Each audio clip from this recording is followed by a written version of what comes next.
Good evening. Welcome to the Oblivion show. I'm Joey T, and this is Dolphin. No, I'm Dolphin substitute this week. Yeah, he was meant to be going away. I don't think he went in the end, but he's having a night off. He's having a night off. We got an upgrade anyway. Got the Steph machine. How you doing, mate? All right, yeah, you good? Good. Yeah, real good. I went to see Hans Zimmer last night. Oh, how was it? It was brilliant. Really, really good. Yeah, really I've enjoyed not been. it. I really want to go, actually. Really want to see that, yeah. Yeah, really good. It was, he did loads of different songs, but he was with, I wrote it down because I always forget. Vanessa May, the violinist, was excellent. Yeah. And Guthrie Govan, the guitar player, he was really, really good there as well. So I really, really enjoyed it. Awesome. What have you been up to? Busy with music, really. Had a gig on Saturday, and then just kind of full force doing the stuff with Greg, the Dungeon Dragon stuff. So yeah, working towards Alter, which is our kind of first performance for that. Oh, you're in panic mode. A bit close now. We're just like, So it's like a whole set of all new tracks, everything, right? Maybe not a whole set, but there will be a lot of new material. Yeah. Wicked. Really looking forward to hearing it all. And we've got something to maybe tease tonight. We have, yes. Yeah, sick. Later on. All right, wicked. Right, well, it's not about me and you, because we've got a special guest tonight. Yeah. Welcome on, Nat Traffik. How are you doing, buddy? I'm good, mate. How are you guys doing? Fantastic. Good for seeing you. Thanks for having me on. No, your beard looks fantastic, bro. Yeah. What have you been up to, mate? Oh, busy, man. Working, brewing beer. You know, hence the craft beer beard, right? Yeah, definitely. So, yeah, man. All good. Wicked. Been doing many gigs and stuff? Oh, bits and pieces, yeah. Just planning the next Live Evil. Looking forward to that. That's coming up pretty soon. Oh, yeah, we'll reveal the lineup in a bit, right? Yeah. There's people already been messaging saying, is the lineup going to get revealed and blah, blah, blah. No is the answer. Definitely. No. The lineup won't be revealed. But yeah, I think a lot of people could work out some of it for sure. I think so. Yeah. There's been a few educated guesses already, hasn't there, that have been pretty close. Pretty good. pretty close, to be fair. Yeah. Wicked. All right. Well, let's get moving with the show. I want to say a few hellos to people in the chat because we've got quite a busy house at the moment. 42 in at the moment already. We've got Jay Tracid, Cam, Randy, Bonesy's in the house, Madra. What else we got here? Frantic, Easy, Noisequake, Tracks, Agent Zero. Hey man. Floris is there. Hey Floris, Sticks, Danny Crash, Spook. If I didn't already say hello. Drastic, what's up? Hedvig, hey Hedvig, Butterfist, Easy Andy, mate, you all right? Matthew Green. Well, hello, Matthew Green, aka Matt Green in the chat. How's it going, bro? I might give you a little call in a bit. Spook, I've already said that. Fusco, Luke Hollingworth, Cement T. What's good? Oh, Andreas has just joined tier 2. Thanks for the support, Andreas. I appreciate it. Hey, Misha, what's good? Okay, so today on the show, we have got the amazing superstar from the underground, Nat Traffik, in the house to talk about all things Traffik, past, present, and future. We have got a cool new blood, as ever. We have got some announcements regarding the channel for new content that's coming on board, announcements with regards to a remix competition that we're going to be doing. We've got What's Hot, which is featuring several brand new unreleased exclusives, and we've got something different. So without further ado, I guess we should get into it. Let's get into the first section. New blood. Okay, for those of you who don't know, the New Blood section is where our viewers and community can submit tracks and get reviews from our panel here, as well as the people in the chat. If you want to do that, just keep an eye on our socials and you can submit them. But first, cheers, guys. Cheers. Nice to have you on board. Nice to see you both. What are you drinking, Nat? I'm drinking a German Pilsner. Ooh, nice. I'm drinking this amazing Oblivion show beer. Oh, actually, that reminds me, I need to do our advertisement. This show is sponsored by Hardcore Beer. If you head over to hardcorebeer.nl and use the code Oblivion Show, you get yourself a nice discount. They do this one, which is the Oblivion Show beer, and there's loads of beers over there, honestly. I'm going to drink 3 or 4 different ones tonight, and we'll see what happens. 13 or 14 different ones tonight. Well, we'll see. I'm on a bit of a rampage at the moment. I need to reel it in a little bit, I think. Right, first up tonight in the New Blood, we have Cytosine with Ocean Creature NB. Let's go.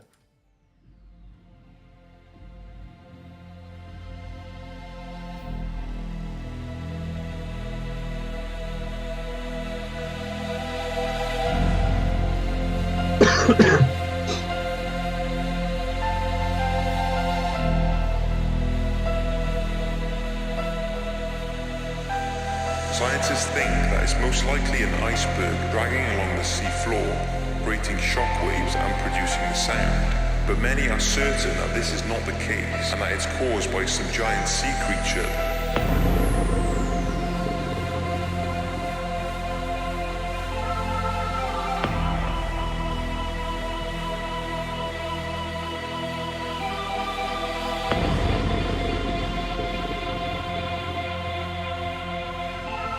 Is it an iceberg scraping the ocean floor? Or a creature?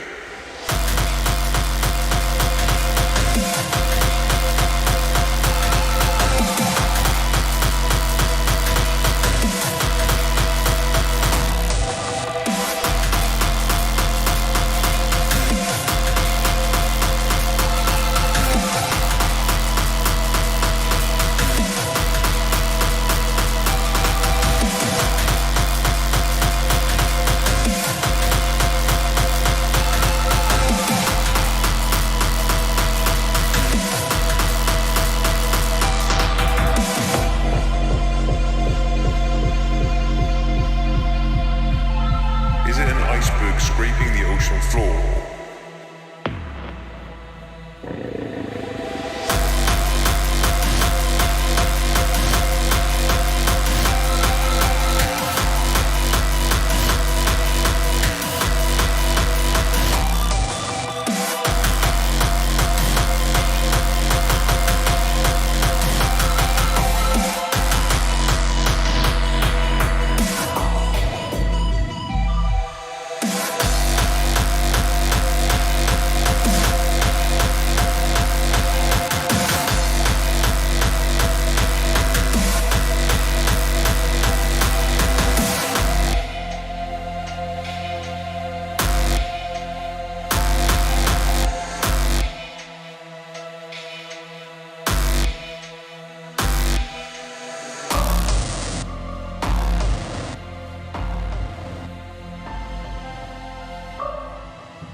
All right. Okay, a little bit about the artist here. This is Cytosine. I'm Danny from Breda in the Netherlands. I produce under a DJ name Cytosine, and I play around with Fruity Loop Studio for a year of 17 now, I think. I like many genres, but Millennium and industrial hardcore, drum and bass, and metal are my favourites. My inspiration comes from older Enzyme tracks, Ophidian, Fracture 4, DEATHMACHINE, Dom and Roland, Black Sun Empire. This track is built with broken beats because it's something different, and I like that a lot. My socials are not that up to date, but I plan to do some work in the future. My dream is to one day hear my own track in the Masilo. I'm aiming for that. I'm really curious of what you guys think of my project. What do you think, guys? Go to you first, Nat. Nice. Yeah. Well, I'm a fan of the broken beats, man. So it's a winner for me. Yeah. Nice intro. I like those rhythmical kicks at the beginning. Also really like the atmospheres and the sounds, the melodies. Yeah. Deep track, man. Good. Very good. Yeah. Steph? Yeah, I liked it as well. Agree with Nat. Like the vibe was kind of just that kind of edgy, dark kind of vibe, which I like as well. And I think it worked well with kind of leading into that syncopated rhythm section as like an intro section as well. So yeah, I think it's got really good potential. Just maybe needs like a bit more development, kind of a bit more dynamics in terms of the percussion and a bit more variation and that kind of thing. But it's got all the ingredients that it needs. Really, it's just kind of needs development a bit more. I think, and it'd be a good track. Yeah, I agree. A big session on mix down and making sure that all the elements are good and shining through. Everything seems to be there, and it was really nice. The melodies were nice, and people in the chat were loving the intro. The manufacturer says percussion and atmosphere are great, but the melody needs variation. I guess, yeah, I would probably agree with that. It didn't get too boring for me, though. It wasn't super obvious that needed to change, but why not? No, it just got to that point with me, and then the breakdown kicked in, and it was like, okay, great, yeah, perfect. But yeah, like some extra drums when that then comes back in after, yeah. Yeah, or just like a very simple counter melody or something to kind of work with the other melody might add that extra level. Yeah. Yeah. Agent Zero says, nice track so far. I think the kick can be a bit more up to the front. It lacks some impact. Yeah, again, something that in mix down. But I think the kick was nice. It was complementary to the track. It wasn't like overbearing, kind of big, powerful kick. 100%. And in that that's way, what made it work. Yeah, I was going to say that's kind of what made it refreshing to me. It wasn't that massive in-your-face kick that sort of, has been done to death. It was a bit more understated, and that is kind of worked well with the kind of track it was. It's kind of so there was an understanding of what the track was about, which I think gives it that element of completeness. Yeah, it gave me a kind of a Fracture 4 Ophidian kind of feel. Yeah. Embryonics in the chat. Hey, bro. Hope you're good. I also saw Dean Devastator jump in. What's going on, brother? All right. I think that was cool. Get it finished. Send it back because I'm interested in that. That sounds really cool. Next up, we have got friend of the show, Jacob, with Let It Blow. He hasn't submitted for a little bit. I think he lost his mojo for music for a little bit, but he's back with this. So let's check it out.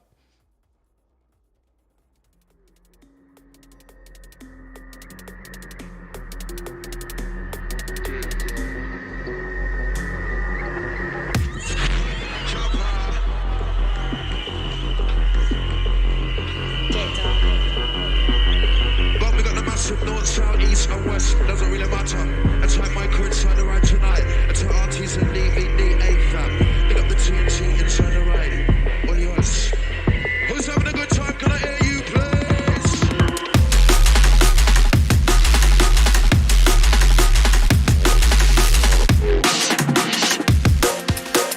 Right now, stepping up to the decks, I'd like to welcome.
I type micro inside the ride tonight. And to RTs and DVD, fam. Pick up the TNT and turn the ride. All yours. Who's having a good time? Can I hear you, please?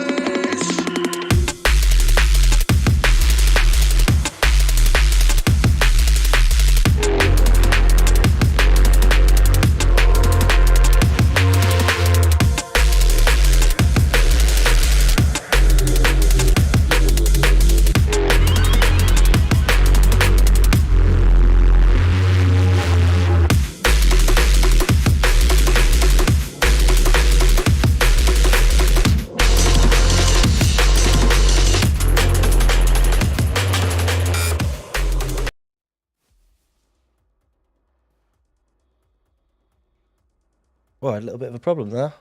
Right, that was awesome. Jacob's a bad boy. Heavy. Really, really heavy. What did you think, Nat? Yeah, man. Like that a lot, mate. Yeah, that's one for the car sub, that one, man, for sure. Definitely. Get those windows wobbling. Yeah, that bass on there's sick, man. I like that a lot. Production, great as well. Sounded great. Yeah, really good. Yeah, I mean, can't fault it, really, man. That's a tune. Like it. Wicked. Yeah. What do you think, Steph? Yeah, I liked it as well. Thought the drum programming was really good. Like the choice of sounds for the percussion was really nice. I think people were saying in the chat kind of it did feel Lime Wax-ish in heading in that direction. Yeah. Which is obviously a very good thing in my opinion. Yeah. Yeah, so it's nice. I think maybe just because of the kind of track it was, the drums and stuff can be maybe pushed a bit more because it sometimes felt a little bit restrained. Like, you know, didn't feel like it was kind of as raw as it could have been, if that makes any sense. But you know, it was still more grit. Good. Yeah, it was still great though, and it was still sounded really good. So yeah. Awesome. Nice work. Definitely. I'm having a little bit of a problem here with displaying some content, but yeah, I think Jacob, you need to start finishing stuff and getting it out, bro, because you sat on a lot of amazing shit right now. I know you've had a little bit of a break, but man, yeah, there's some heavy shit coming out. Let's have a look in the chat. Luke Gurdon, yo, Oblivion crew, the Gurdon has arrived. Hello, mate, you're right. Antagonist said that was all right, that was. Danny Crash saying, get Ozone Isotope on it, the magic masterer. I don't think it really needs even pushing that much in the mastering. I think the dynamics were good on that, actually, especially for the style it is.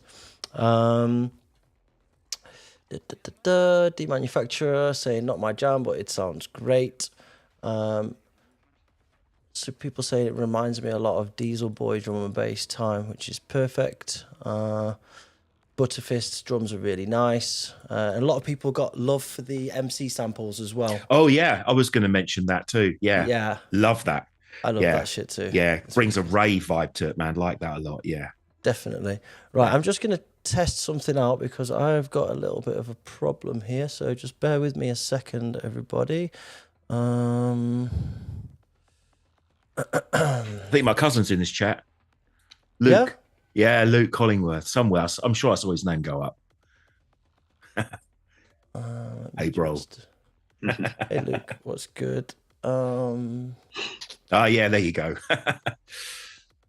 Sorry about this little bit of delay.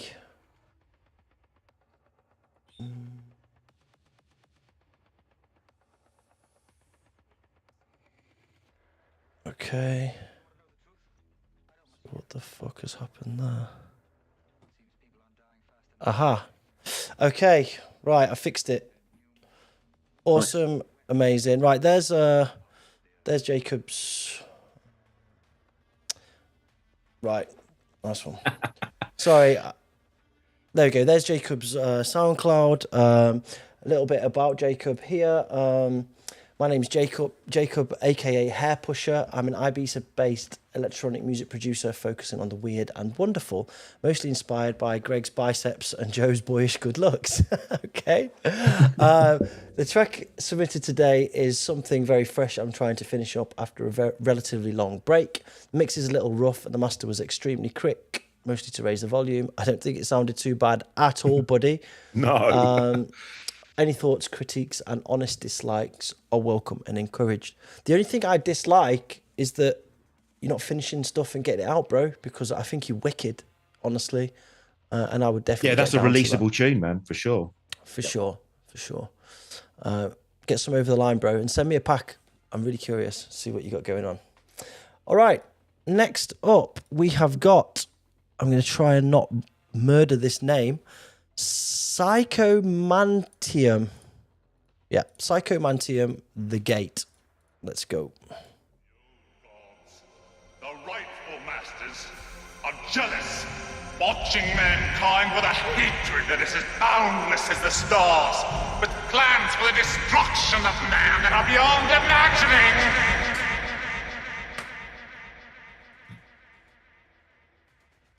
Before the earth, before the sun, before the light of the stars, darkness, chaos.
All right.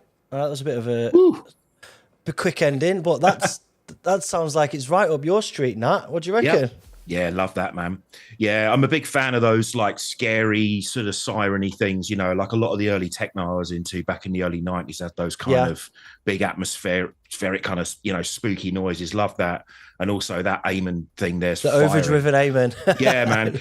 I reckon though, like it could do with switching up. So like halfway through that first phrase, if it switched up, then when the Amen then was to kick back in after the breakdown, it would have more impact, you know, like a little switch up would be great. But I mean, yeah, that tune is pretty my cup of tea, to be fair. Yeah, I like it. Yeah. What do you reckon, Steph? Yeah, same. I liked it. And again, the same comment, really. Just it doesn't need a lot of edits. It's just something every 16 or something, just to kind of switch it up, and then just a little break, and then it will give the next section so much more impact. Yeah, because it just felt like a little bit copy paste loopy stuff at the moment. So you know, it obviously doesn't take a lot of work to do to make that change, and it will make a world of difference to it's like 85% there, right? It just needs a little bit. So a little bit about PSYKOMANTEUM.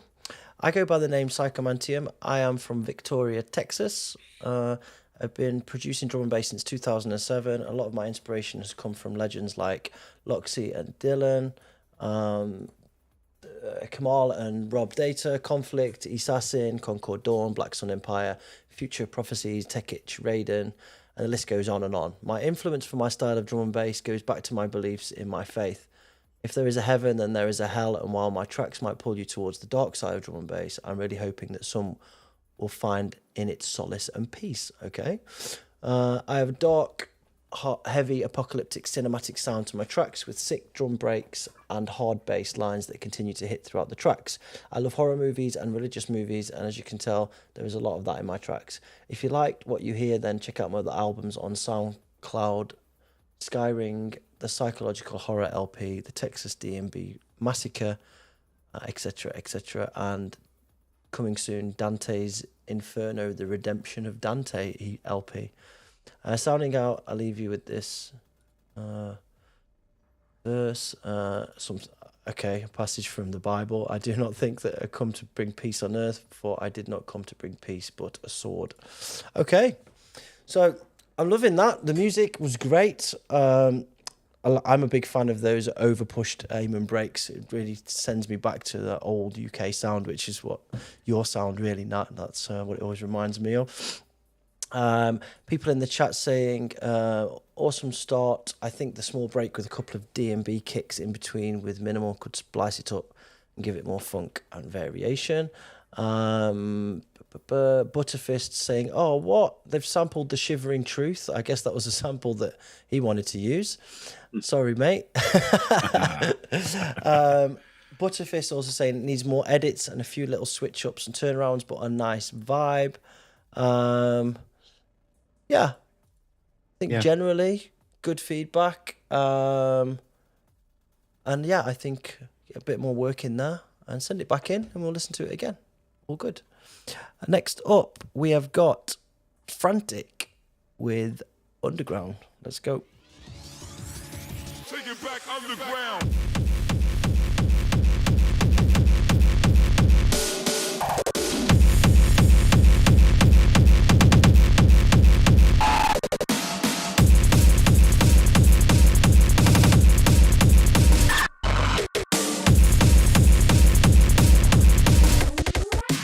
I'm the underground ground.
All right.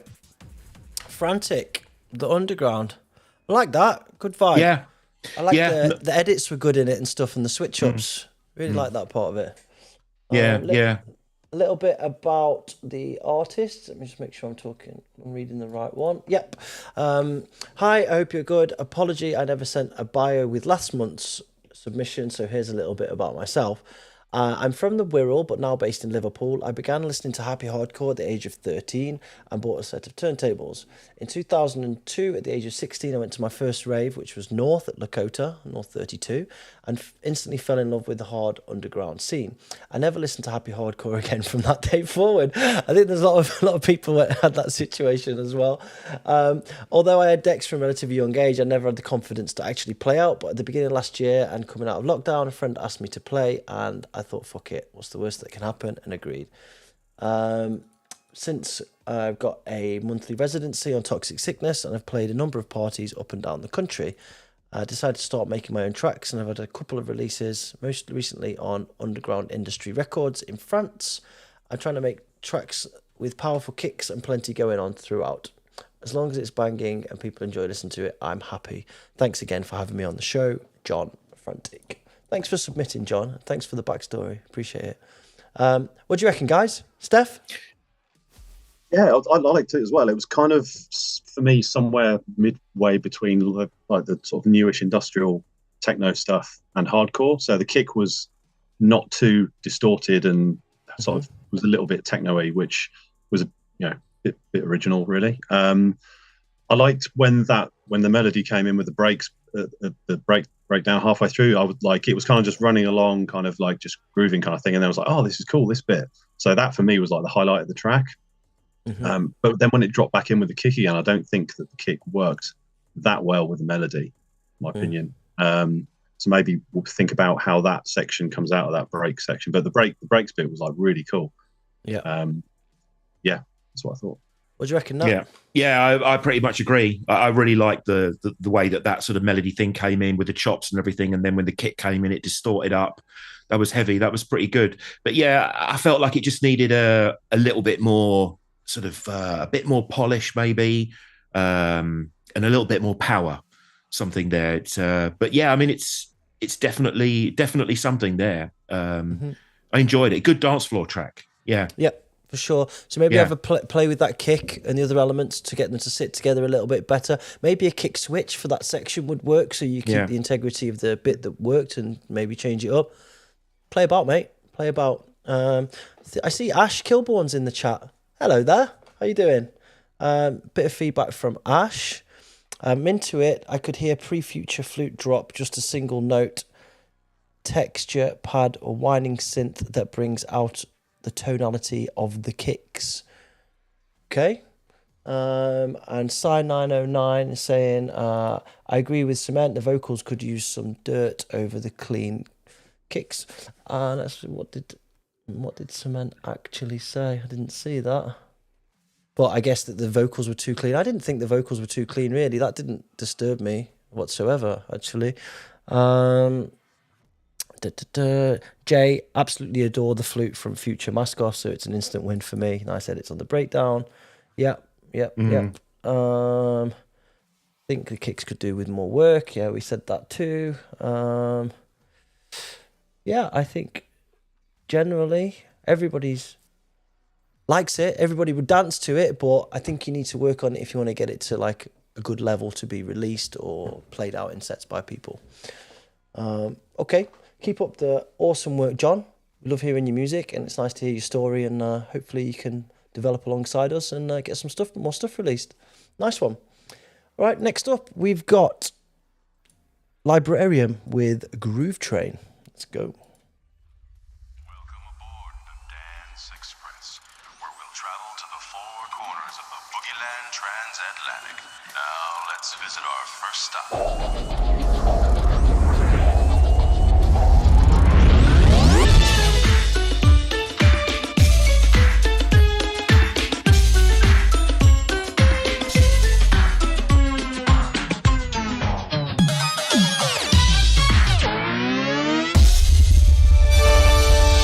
Yo, check this out. The drum beats go like.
Right.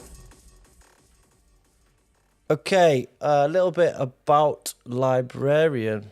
32-year-old from Denmark. Been producing since COVID started in 2020. My inspirations come from Outside Agency, Mindustries, Luminate, Hidden, Embryonic, old school hardstyle, techno, and industrial genres.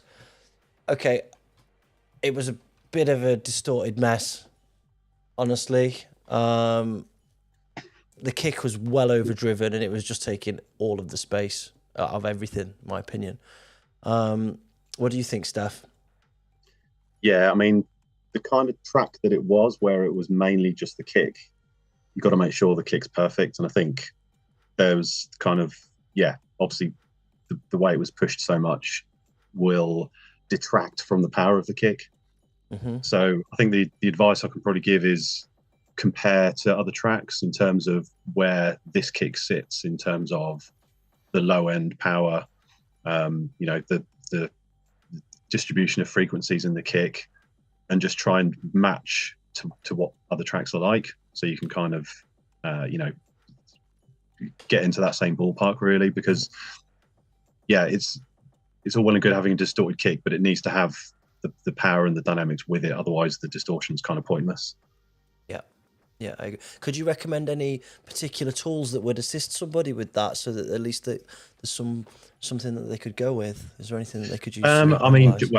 Just any spectrum analyzer, like Voxengo Span is a free one. I use that, so that's one that you can always look at. Another thing that might help kind of isolate the kick, if you haven't got like a good sub or good monitors where you can,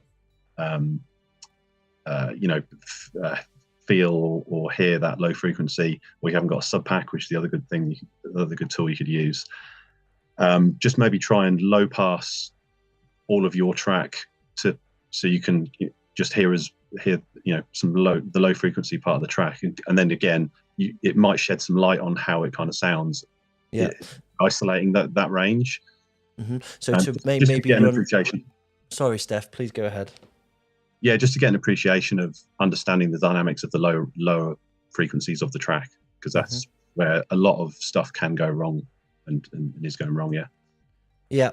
I've put a link to that span in the chat, and if you use that and then A/B, like cross-reference, or one track on, one track off with a track that you like or you're trying to sound like, you'll be able to see where you sit within the spectrum. So it might be useful for you, just as some real constructive feedback, because this person's obviously quite new and trying to get there, and it's all very well some people who are in the chat are being quite harsh with their reviews, but everybody starts somewhere, right? So let's try and push people in the correct direction. Yeah, and there's nothing wrong with comparing your tracks. I'm sure Greg says this every week. Yeah. Every track I make, I still compare my tracks to. So do I. Yeah, everyone does. You can't get it bang on every time. You can't compress. No, it's an evolution. You learn from other stuff that's come before you. And that's how the whole scene progresses as well, because people 100%. build off something else. Yeah.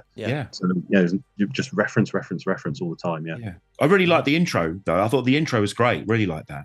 Yeah, it was really creative. That's one of my notes, actually. Yeah. And I can totally see where he's trying to go with that track, and I get the vibe. But yeah, pretty much everything that Steph said. But yeah, keep going, man. There's some good ideas in there for sure. That's the main 100%. Thing, man. We're not here to knock people down. No. We're trying to give some feedback so that you can better yourself. Main thing is, if you're having fun, who gives a fuck anyway? Just keep doing what you're doing, have fun, and try and make some slow progress, and keep submitting. All right, nice one. Next up, we've got Bubbs with Mind-Bending Drugs. Let's go.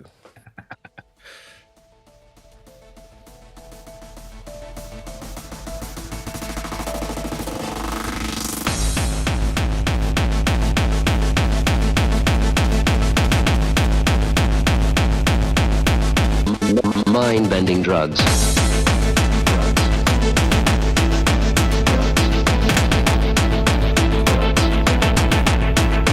Mind-bending drugs.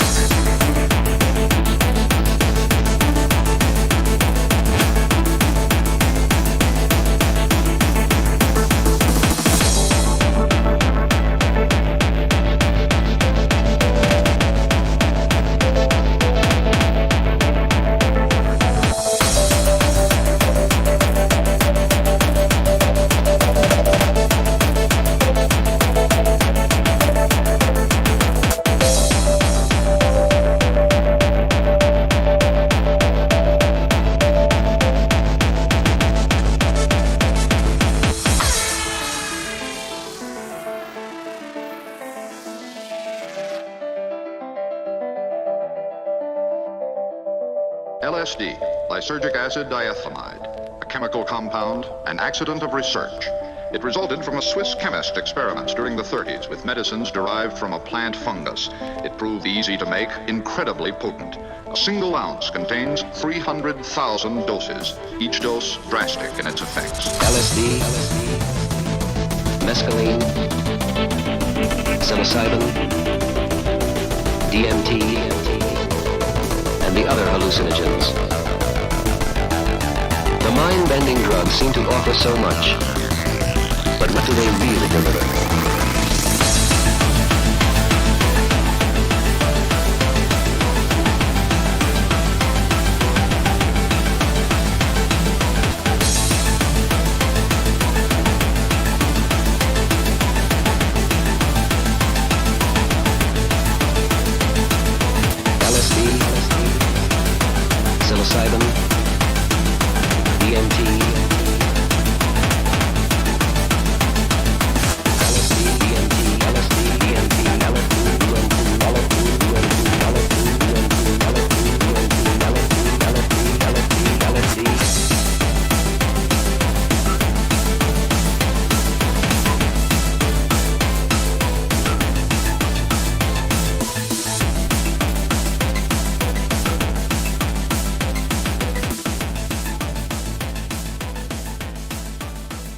All right.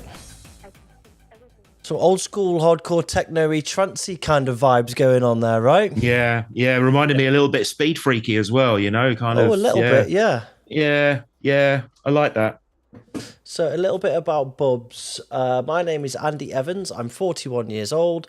I'm living in Sunderland. That explains the vibe a little bit. Living in Sunderland, but originally from the Wirral. I started raving at Kinetic in 96 at 14 and still doing it now. Learned to mix at 18 and spent a shit ton of money on equipment over the years. Lockdown hit, so I put my frustrations into trying to produce, and here I am at the Last Chance Saloon. I like that. Good for you, mate. Bro, don't say that, man. You're not that old at all. Come on, look at us. Look at the grey look. Well, I say look at us. Look at these guys. That's what I meant. My other tracks are below. Some I've had a friend work on with me. Some of my own work. Our goal is the same: to make tunes and hope people dance to them. I hope you like the sound. You like some of them, and thanks for listening. I did enjoy that, actually. We live in a world now where everything's about distortion and making everything as loud as possible and whatever, and that felt like a nice little trip down memory lane, honestly. Yeah, there's nothing wrong with being a bit different, man. I like that about that tune, yeah, for sure. Yeah. What do you reckon, Steph? It was cool, yeah. I mean, it's funny you say that he kind of is our generation, and he started going raving kinetic, because my notes were it's like takes me back to like Scorpio Clarkey in the Technodrome, that kind of thing. That was it. That was exactly what I was thinking. Yeah. But no, it was nice. Like again, sort of good atmosphere, and the melody was interesting enough to carry the track through as well. The sample was cool. I mean, probably not worth commenting in terms of up to date production techniques, because it's not that kind of track. Well, I guess we could give some advice on how he could modernize that sound a little bit. I mean, it could the synth in there could be a bit thicker. It could have a bit of more width on it. The kicks could be a bit punchier, a bit more sub on them, and it could all come up a bit. 'Cause I had to boost the volume quite a lot. So if you wanted to modernize the sound, you can. There is progress to be made there. You don't have to stay in the past kind of sound, even though it's an old soundtrack. So maybe a little bit of exploration with modern day production techniques. Maybe go and follow a few masterclasses from the Heresy Masterclass, or go over to WeTweak or somewhere like that. It might be beneficial to you to just break through that old sound and maybe put some new elements in there. What did you think, Nat? Yeah, I liked it, man. Like I said, I like the fact that it was different and it wasn't trying to be, like a lot of other stuff. Yeah, I like that about it. The melody was great, and I really like the kind of old school vibe as well, given my age, obviously. Yeah, I thought it was a good tune, man. It had a really good vibe to it. Yeah, good for you, man. Yeah, cool tune. Yeah.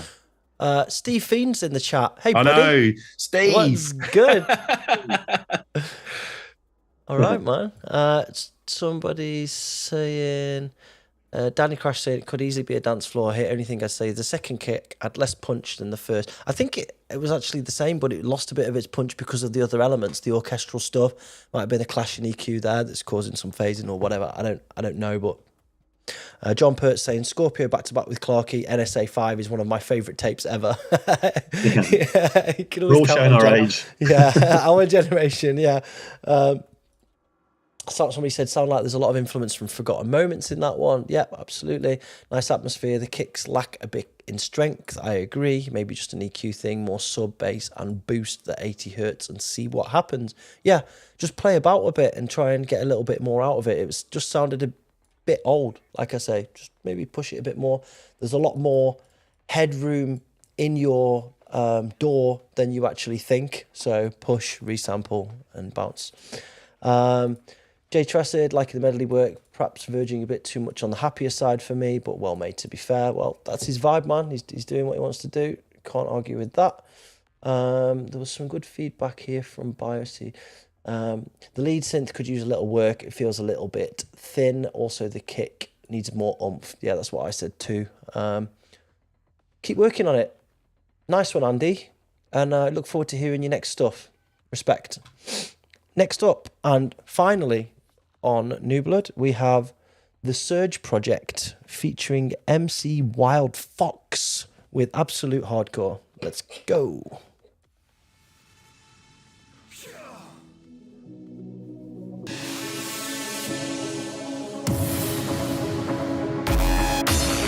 The storm rages.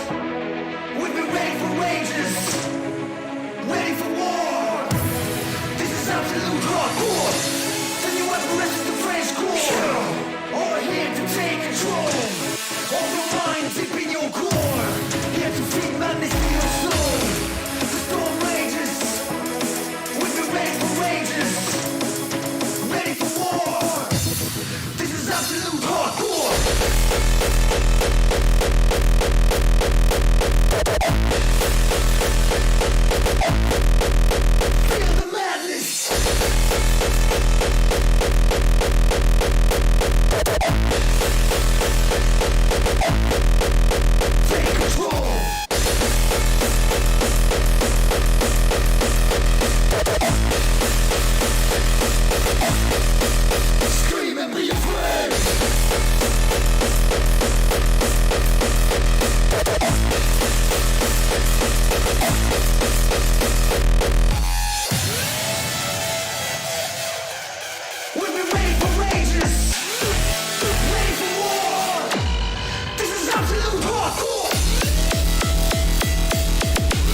So a little bit about the producer.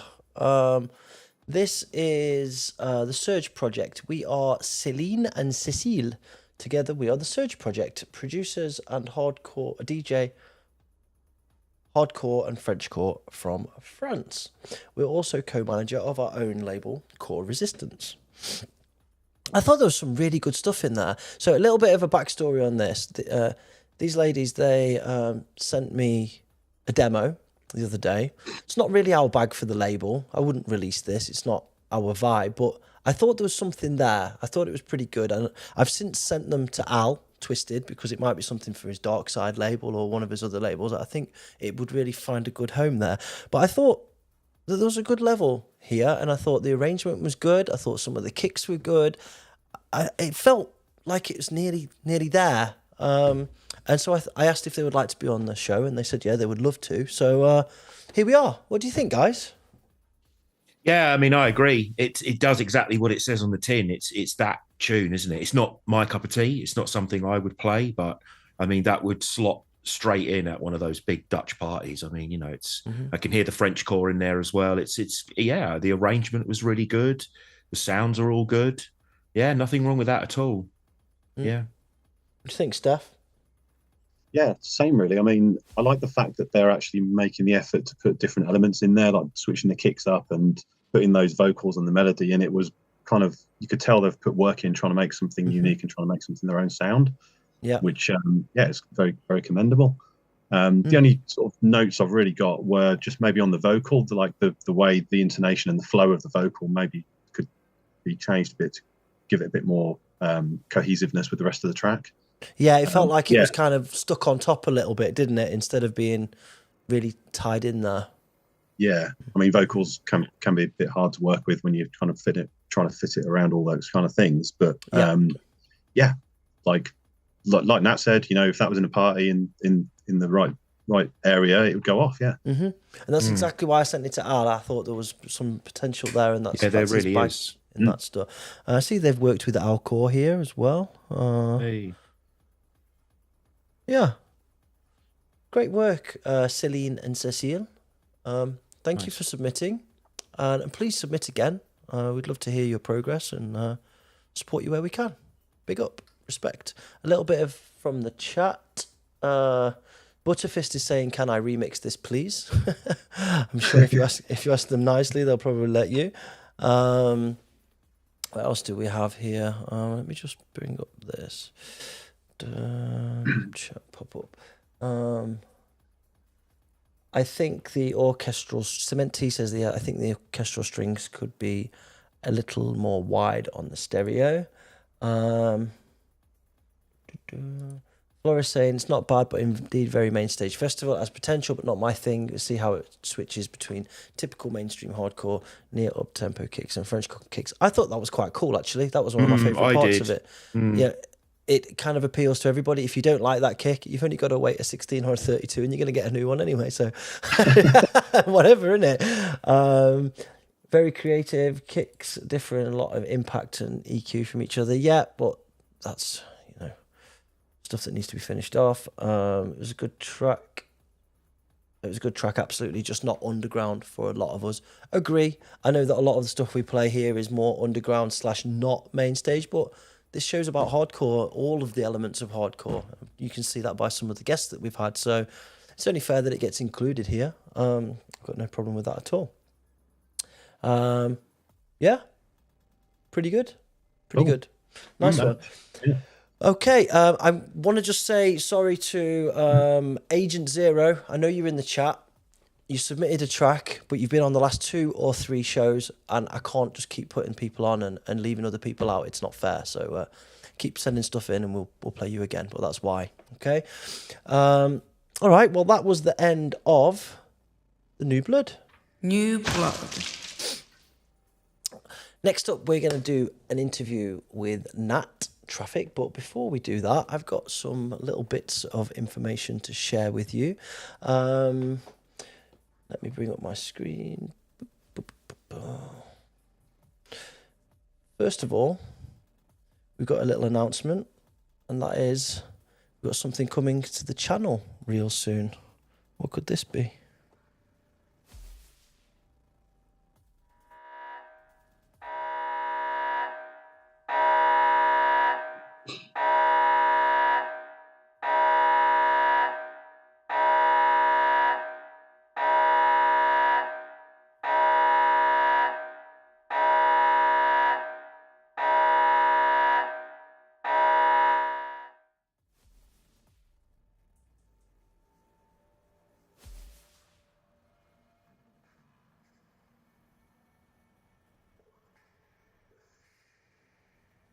I don't have a microphone on. I'll do that again. I was going to say, Joe, the sound.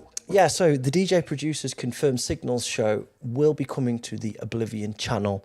As you know, the Prospect radio has now stopped broadcasting live streams, and Luke needed a new home for his project, and here we are. So we'll be looking to do that on the second week of every month, and the Oblivion show at the end of every month, and we've got other content that's going to be coming in between as well as the existing stuff. So we're pretty hyped for that. More news coming real soon, but there's a little preview / tease for you guys. Also, we have got Nat, if you want to go to the toilet before the interview, then go ahead. Yeah, all right. That's not what the next segment is, don't worry. So while Nat's not there, so Steph, we've got another little announcement, haven't we? We have, yeah. So we had a great success. I think it was last year. We did a remix competition. We did the Death of Theocles, and we're going to do it again, but we're going to do it with one of Steph's tracks. So, that's right. Yeah. Which track's it going to be, Steph? What we're going to do? We're going to do it from which one I get forgotten?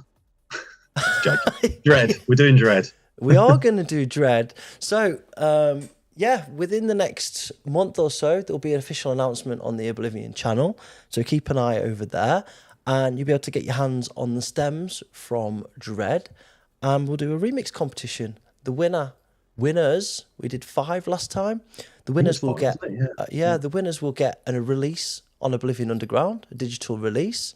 And last time we had some really fucking good entrants and a really, really good EP that came out of it. So I'm really jacked for this. This is one of my favourites. And I'm going to play.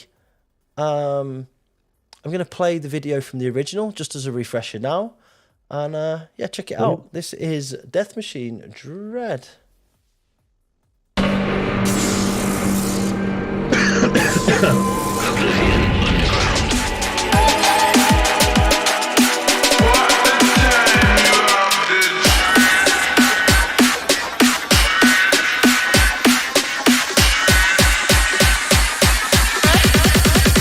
Let's get started.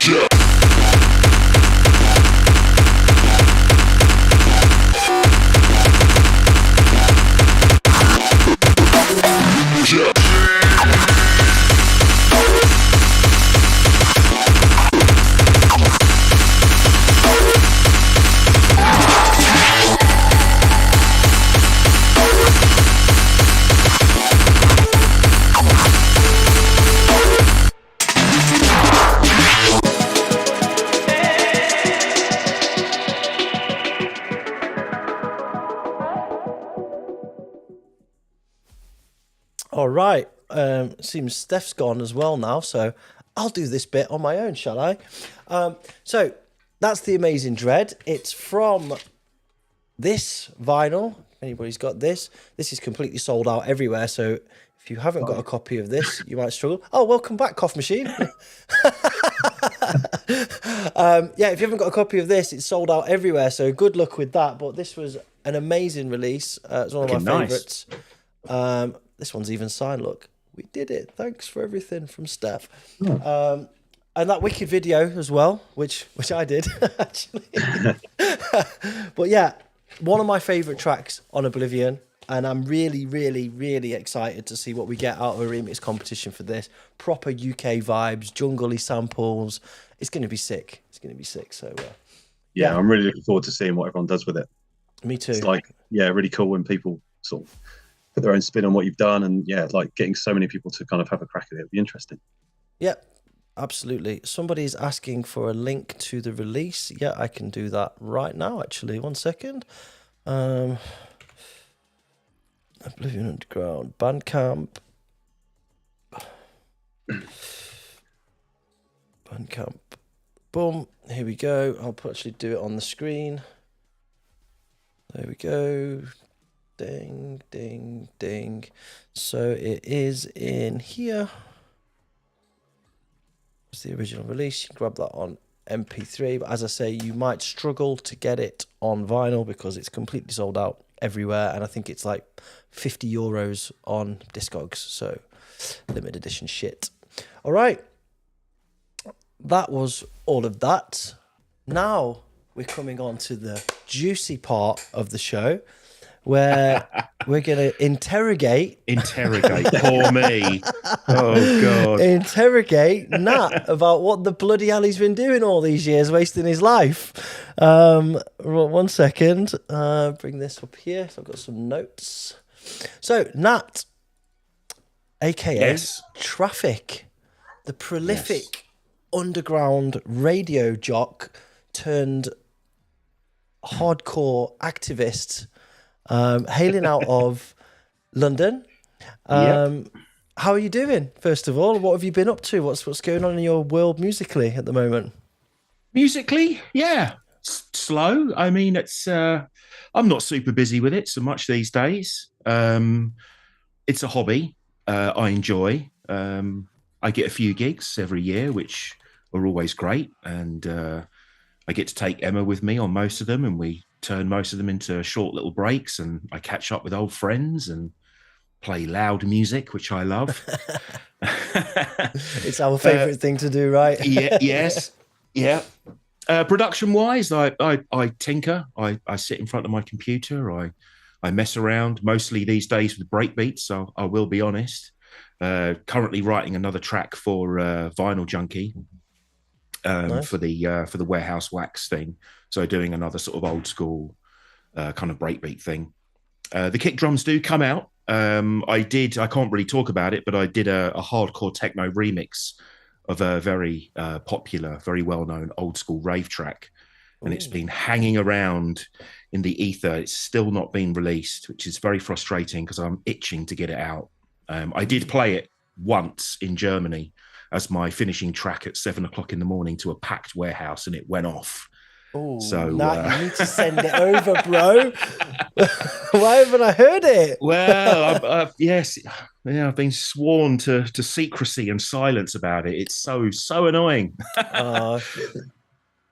But yeah, so that's me at the moment, and working hard. As many of you know, I make beer now, which I enjoy doing.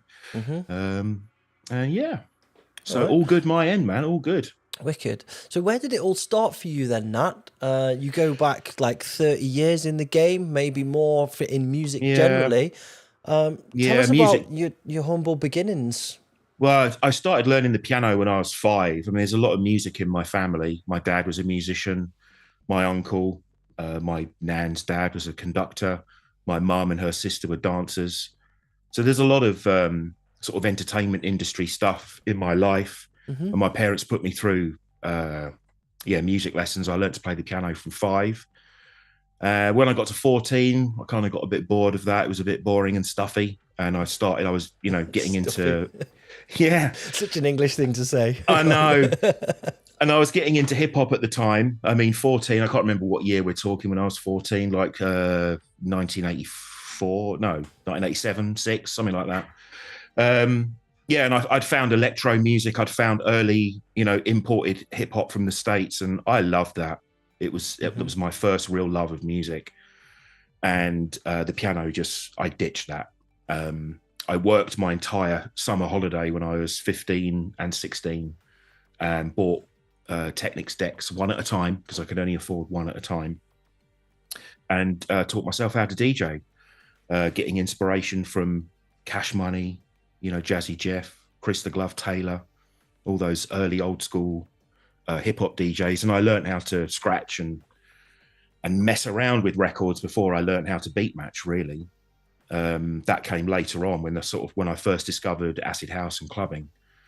But yeah, I mean, when I was at college in like 1989, I was putting on the parties at college. We were setting them up. I was DJing, playing early hip house, some hip hop. But yeah, it was 1993 when I sort of got my first sort of, proper break into the scene, which was with Energy FM. February 93 it was. They put me on the graveyard shift at 6 a.m. On a Sunday morning, and everyone else on the station was playing, we're talking February 93, so there was a lot of rave, a lot of happy hardcore, that sort of thing, and I went on and I just played the darkest, hardest kind of, rave records that I had in my box. I just sort of discovered Gabba and hardcore techno from going to clubs like Knowledge in London, sort of towards the end of 92. And yeah, that was it. They loved it. The listeners loved it. And they put me on a regular, there's the old studio. That was 93, that was. And then I ended up doing Energy for 3 years. I had a regular show every Saturday night. And we had a lot of listeners, and it was a good station. I mean, we got out all over London, as far north as Luton, and as far south as like Sevenoaks. So we covered a large area. Yeah, nice. Did you ever have any difficulties with the plod, with the law? Yeah, almost. We didn't actually ever get caught, but there was one time I can remember where one of the guys was out patrolling the area looking for the DTI, and he came running in. And he was like, "All right, turn everything off," because they have to catch you in the act. So we're literally pulling all the cables out of the wall, and the whole place just went silent. But luckily, they didn't come through the front door. Yeah. Oh God, yeah. There's a really, really young Nat there. Look, that's a young Nat. Yeah. That's my mate Mark, DJ Mission. Okay. He was on Energy with me for a long time as well. As long as with the Wild Man as well. So Mission and the Wild Man, they played drum and bass, and I was playing hardcore and techno. So was this someone's house, or was it? Yeah, it was a squat. No, it was a squat. Oh, it was a squat. Okay, right, nice. And how often were you playing there? Was it every weekend? Did you say? Every Saturday night. It was. It wasn't. It was only there for a while. It moved. But yeah, it was there every Saturday night.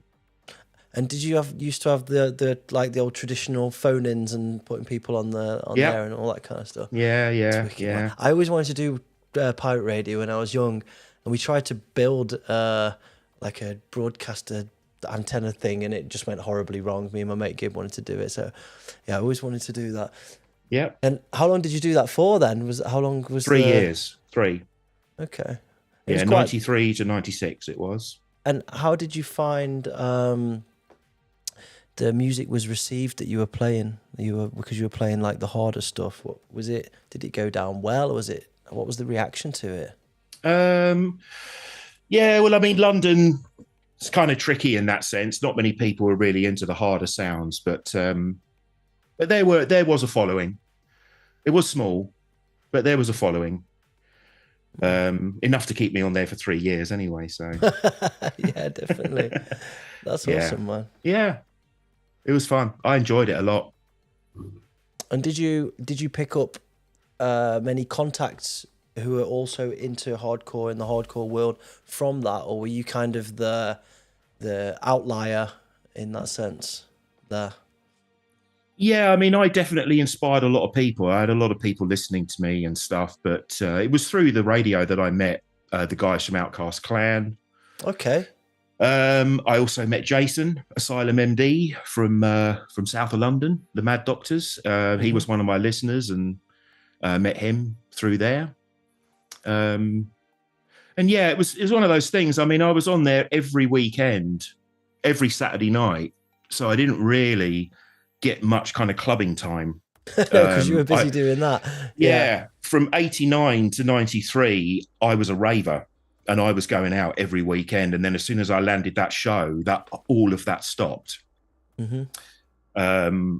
It was the odd Friday night, obviously, but pretty much I just focused on buying records and doing my show. And yeah, when I did venture into the clubs, sort of a couple of years down the line, around a sort of 90, 95, something like that. Yeah, all these people were like, yeah, listen to your show, you know, and it was kind of, I was like, wow, yeah, cool. Oh, it's wicked. And yeah, the London underground scene was starting to come alive as well then, you know, so the What Planet Are You On parties, and we did early Disturbance parties, and yeah, they were fun times, man. Yeah, really good, really underground, small parties, a lot of them semi-legal. We weren't really properly licensed to do many of those nights, but they were always great. You know, we never got any trouble from anyone. They were always really cool. I think that was one of the main observations of that we made before when we did the History of UK Hardcore show.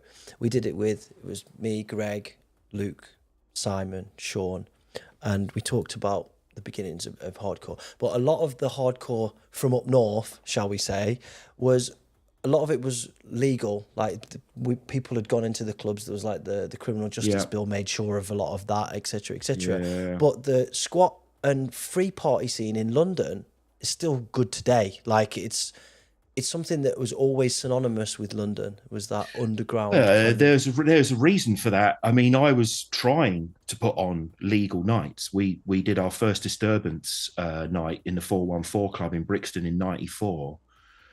And I went to many venues in London asking if we could hire the place out for a night. And the first question we were asked every time was, well, what music is it that you're doing, mate? And as soon as you said techno, hardcore, anything that wasn't basically, you know, hard house or drum and bass, then they just didn't want to know. They just, there it is. That's the flyer. The first night we did. Yeah, they just didn't want to know. We were just turned down point blank. It was very frustrating because I wanted to do, you know, legal nights, and it was hard. So it was a natural thing for promoters to just think, well, okay, we'll just find a venue and we'll do it ourselves then. You know, fuck you kind of thing, you know. Yeah. And I mean the Brixton parties, I wouldn't say they were fully squat party sort of nights. They were kind of semi-legal. You know, it was somebody's warehouse. It was a party, you know, and if anybody came asking, oh, well, we're just having a bit of an evening. You know?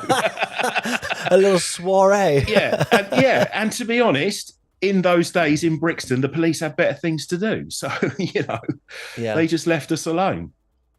It's exactly the same when I was going out raving, you know, like 1990, 91, 92 in the East End of London, in Hackney and Dalston, which, you know, now you've got to be a multi-millionaire to afford a house there. But back in those days, I mean, you know, it was rough as fuck. And the old bill just let you get on with it. They were like, fine, well, if you're not out shooting people, if you're in there behaving yourselves and having fun, then that's fine.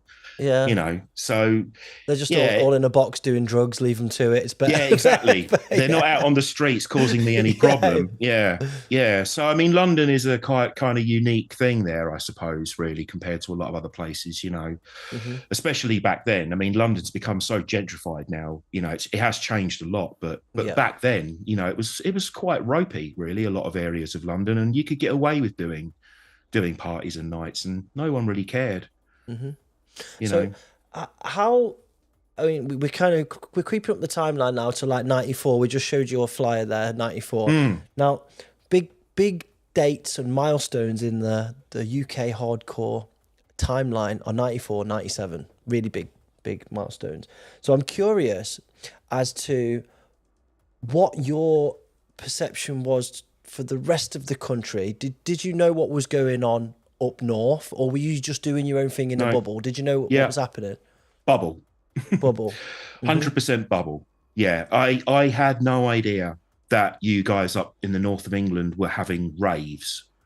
And when I played at North for the first time, which was like my proper introduction to that, I don't want to call it mainstream nights, but they were rave nights. Yeah, it was in a club, legal, in a club, nights. legal, big, you know. And there was people blowing whistles and horns, and I hadn't heard that shit since like '92, and I was like, "What? You guys are raving up here?" And rave had become a bit of a dirty word in London, to be fair. Like, you know, the hardcore scene didn't really want to associate itself with that word rave, really. I don't think particularly. There was a kind of distancing from it. Yeah. And I liked it. I mean, when I did eventually get to play up north and stuff, I liked it a lot and still do to this day. I love playing in the UK, you know, all over. And the parties are always great up north and in Scotland as well. They're great. Yeah, for sure. So when did you start producing then? Like, because you've honed your skills as a scratch master, and then you're obviously beat matching. Now you're playing gigs. You're like fully fledged DJ. Nailed it. You're going to start making music. What was the jump, and what equipment were you using at the time? So I met this guy called Troy, who was a friend of one of the guys who was running the pirate station, Energy. And we got on really well. We both really liked hardcore. He was also friends with Sean from Outcast Clan as well. And this was probably 95, I suppose. 94, 95. Yep. And he had a studio in his house and he invited me round. He was like, let's make some tunes. So I was like, okay, great. So he had like a Akai S950, an Atari 1040 ST, a couple of synths. But most of what we all did was just in the Akai. You know, it was just sample based. And we made that Disturbance track, Under Attack, which got released on Outcast Clan, along with Matt Green was also on them. But I didn't know Matt at the time. All right, well, let's play it, I guess, since we're on it. This is your first release, and you were not under the name Traffik. This was as Disturbance, right? Yes, that's right. Okay, let's play this. And shout out to Francis Tripped in the chat. Hey, buddy. Hey. He's a big fan of yours. He told me he wasn't going to miss this, so here he is. Hey, man. Hope you're okay, brother. And I hope you're healing up well. Love you loads. Right, let's play this. Disturbance, Under Attack. And this is Traffik and Troy from 96. Let's go. You're all gonna die. The only question is how you check out. Do you want it on your feet? Or on your fucking knees? Begging. I ain't much for begging. Nobody ever gave me nothing. So I say, fuck that thing. Let's fight it.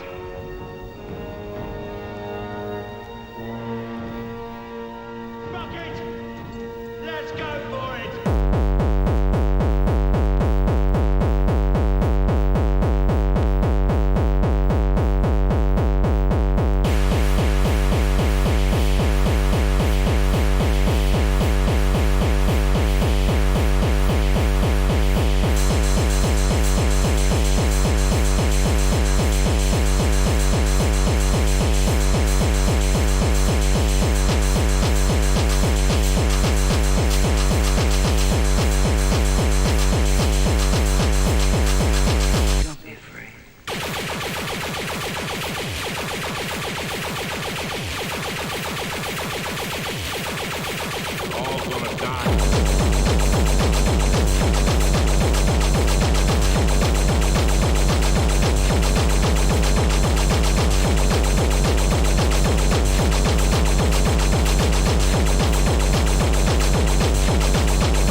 Nice and rough. It's got that acid line in there.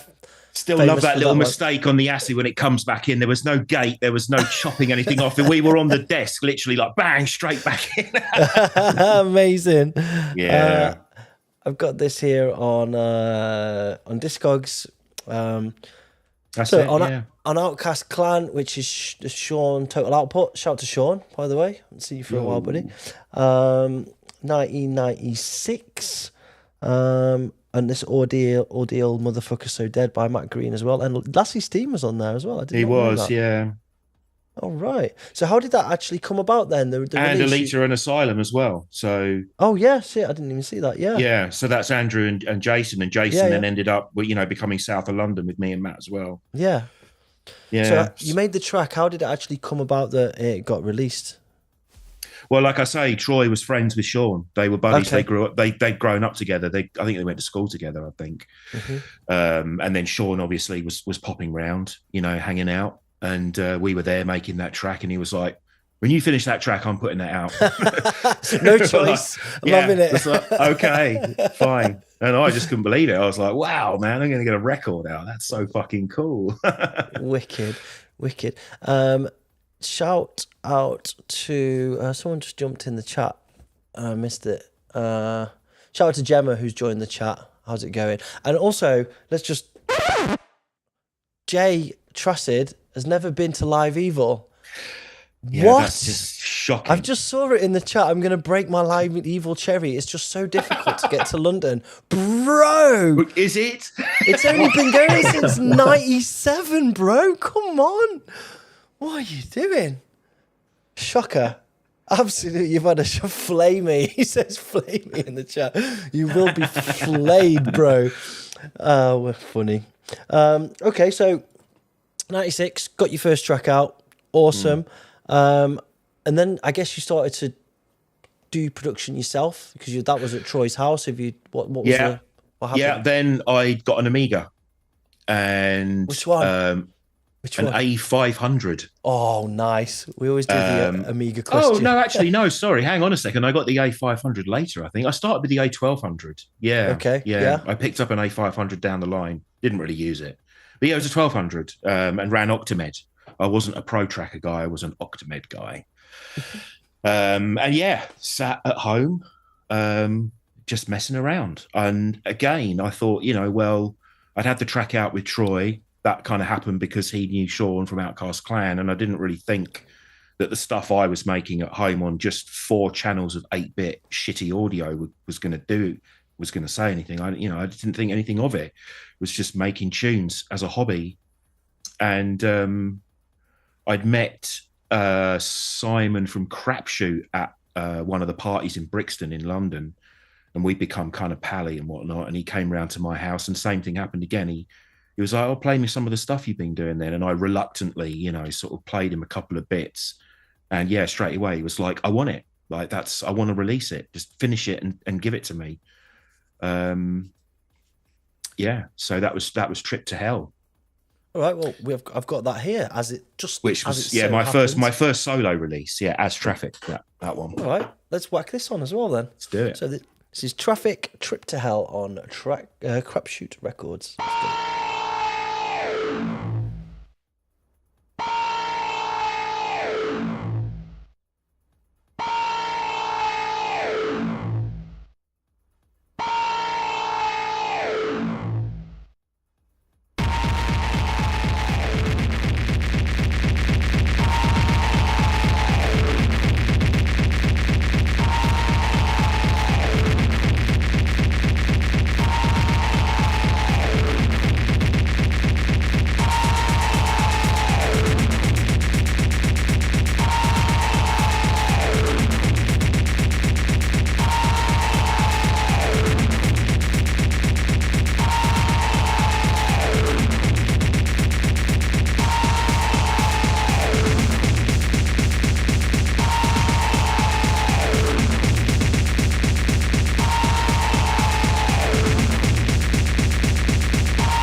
So there we have Traffik, Trip to Hell, which was the blueprint, I guess, for your future sound. Yep, I do love my breakbeats. Definitely. And yeah, sorry, go on. I was going to say, what was your creative progress at this time? Where were you getting your samples from? All that kind of stuff. What was? Well, I think there's the Simpsons in there, right? Yeah, so that's a funny story. So Jason, Asylum, you know, he was coming round my house quite a bit, and he had a cassette tape of bits of movies. He's an absolute movie nut, that guy, and he had loads of like little recordings of movies and stuff. And he was like, "Here you go, Nat, have a flick through that and see what you can find." So that Homer Simpson sample came off a TDK D90, which was recorded off the TV, you know, into an 8-bit Amiga. That's why it sounds so fucking shit. And it was like so dirty and gritty. And the rest of all of the samples, it was all vinyl. I just sampled my vinyl collection, going back to my hip hop days. There's the Run DMC break in there and all sorts. Yeah, and I sampled everyone else's kicks. I'm not afraid to admit it. And then distorted the absolute hell out of them, so they were unrecognizable. It's not theirs anymore, then, is it? No. And distortion was the key. I mean, I used this distortion technique a lot. So the Amiga had 4 channels of audio, and it was a stereo output. So you had 2 channels running down the left output, 2 channels running down the right output. So I put that through a little 4-track mixer and then distort and overdrive one of the channels so I could, you know, smash 2 sounds off each other. And then the other channel I ran clean, little bit of distortion. So yeah, that was how I made a lot of those tracks, like Mind Meld and Nails and, you know, Trip to Hell and loads of stuff on that little 4-track from my Amiga with loads of distortion. Yeah. Nice. So I guess we're around 1996 now. Yeah. I wanted to ask you, and I'm guessing it's around this time because the first Live Evil was 97. We'll come to that soon. Yeah. When did you meet Simon Underground? Because you guys are really tight, and I always wondered where that relationship started. So Simon was selling records, believe it or not, in a nightclub called Knowledge, SW1 in Victoria. This is going back to like 92. And Knowledge was the first nightclub in London that played only hard techno and the very beginnings of early Dutch gabba. And I was a raver at the time, going out partying. I was buying records because obviously I was sort of DJing at home for a hobby. And yeah, I walked into Knowledge and I'd heard about this place and it just blew my mind. Like, you know, it was like the rave reinvented, you know, because the scene had become a bit, you know, the rave vibe had sort of gone a little bit out of the scene in London by sort of the end of 92. Well, maybe not the end of 92, but around sort of 93, it kind of lost some of what I liked about the early sort of 89, 90, 91 thing. Sorry, Steph, go ahead. I was going to say, what kind of DJs were playing there then at that time? Colin Dale, Colin Favor, Loft Groover. They had this guy called Vanya who claimed to be from PCP, but I think he just had some sort of loose relationship with Mark or something at the time. The Outcast Clan guys were doing PAs there. They had various sort of guest DJs and stuff. It wasn't so much about the DJs though, that club. You know, you just go.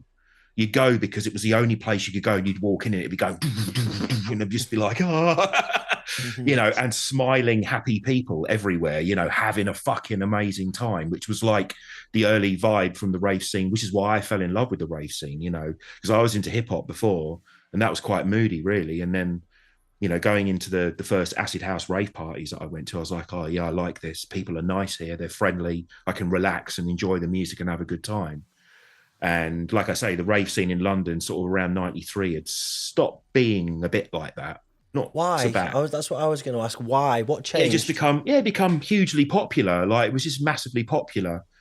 And the vibe had kind of gone. It got a bit moody.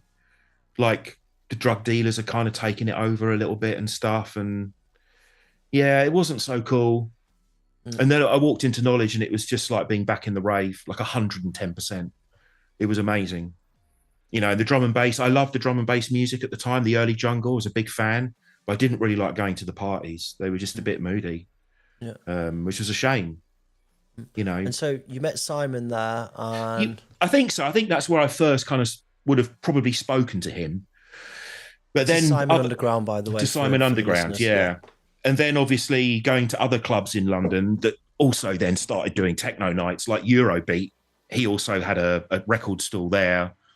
And yeah, just got to know him. And then, you know, he was like, well, look, give me your number, you know, I'll come round and I'll bring my tunes over and we can sit and have a cup of tea. He always liked to have a cup of tea when he come round.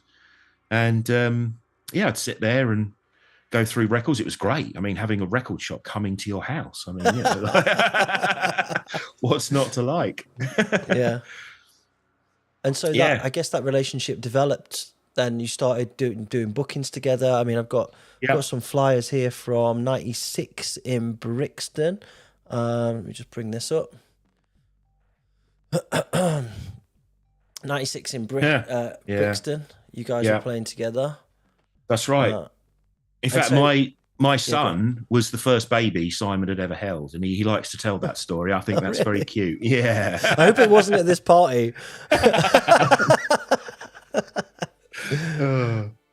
Oh, that's nice. So you forged as well, yeah. So what's that? James Sadia, who's another guy from sort of that.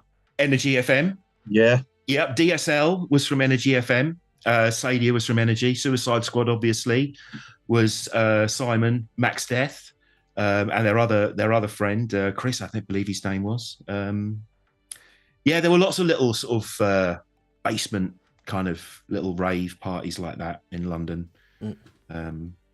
Yeah, so me and Simon, we just became good friends and we hit it off, and yeah, still to this day. Nice. So when did you guys meet, Steph and Nat? Because you guys, when I met Steph, I already knew that you guys were like old friends, and I think that was around a similar time, right? 97. It was in the underground. I can't remember. No, yeah, I mean, you asked me earlier, Joe, and I was like, I can't remember. But I mean, I came down to London in '95, so it was obviously after that, but I don't know exactly when. I mean, I remember it was. I mean, I used to go to the 414 as well, like the Acid Munchies nights, that kind of thing that was on, and it was probably there that I first saw you. But as to where we actually met, can't really remember. I think the first time we actually had a conversation was at the Underground Simon's night in Rosyth in Scotland. I think that was 98, wasn't it? Yeah. Was it? Yeah. I'm pretty sure that's the first time we'd actually sort of. I think we'd seen each other around quite a bit, but that was the first time we actually kind of had some time to sit and chat and stuff. And I remember you had a blue Mohican. Yeah. Yeah, very cool that was. I've got the flyer for that somewhere, but I think it'll take a while to dig out. Yeah, I've got pretty much all of the flyers from all of the hardcore events that ever happened from 1990 through to. There's some good parties that Simon did there. Yeah. Those underground lineups were good. Yeah. All right.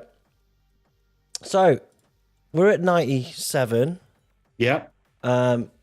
Live Evil started in 97. Again, I said before, 94 and 97, big years for hardcore in the UK. 97 was also when, I think it was Death Chance started 97, or was it 94? I can't remember now. And then there was Steam and North were on those those years as well. So unknowingly, a lot of people all kind of started doing stuff. Started this shit all at the same time. So we got the first, let me try and bring this up. 1 second. First Live Evil. Boom. Zoom in. There it is. Thursday, 30th of January, 97. Naz and Bluton, Xylocaine, Suicide Squad, Traffic, Pressure Head, UK Skullfuck, and Colonel Stench. That's a banging lineup. Yeah. Yeah, I mean, blimey. Yeah. It really was. Were you already involved in the organisation as a promoter or a collaborator with Simon at that point, or were you just there as a DJ? Yeah, just there as an artist. I mean, obviously, I'd done the Disturbance parties. I was promoting parties, but I didn't have anything to do with putting those nights on with Simon back then. That was all him. I honestly can't remember how long I've been involved in doing Live Evil. It's probably like 6 years or something now, maybe a bit more. I'm not sure. But yeah, I mean, there were lots of those early Live Evil parties, and they were small parties. I mean, the crime was they weren't really that well attended. You know, that was a small gathering of people. But I guess that was the nature of London at the time. You know, it was so underground, it was so small. Such a killer lineup, you know. I think I remember going to one. I didn't go to that one, but I think I don't know if it was the one after that or maybe a few after that at the 333 on Old Street. Yeah. And there was literally Mark N doing an Overcast set, Nars and Blue, and Colonel Stench again as well. Yeah, it was just like an insane lineup, and there was about 6 people there. It was just like, so, you know, like a shame, but also I was just like, you know, so people are just missing out on this music. Yeah, it was an absolute crime. Yeah. It's a testament to Simon's passion and drive and belief, right? No, it is 100%. And it's everyone's. If you've been a promoter, you know the fucking game. You roll the dice, you spend the money. Sometimes you get it and it nails it, and hopefully the time when it goes really well outweighs the time when it goes wrong. And you have to play the balance over the years, and you just play the long game on it. And you got to start somewhere, and it's just one of them. And Simon's ethos is very much kind of, look, Nat, you know, when I talk to him, you know, and I'm saying, come on, how are we going to get the engagement up on social media? You know, how are we going to make sure, you know, this next party's packed and everything? And he's just like, Nat, just chill, man. You know what I mean? He goes, as long as we're all there, having a good night and playing our tunes and doing what we want, that's all that matters. And I'm like, yeah, all right, fair enough. Yeah, but no. Yeah, shout to Simon, man. Shout to Simon Underground. Cornerstone of worldwide hardcore. Big up. Yeah. Big up. Yeah. Let's get back to a bit of music. So around 97, another release on BTK. Simon's label. Yep. Darkside. Yeah. Can we give this a little spin? A little spin-a-rooney? Let's do it. Traffik, Darkside.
nice stuff. So this was 97. Yeah, Darkside on Born to Kill 2, Simon Underground label.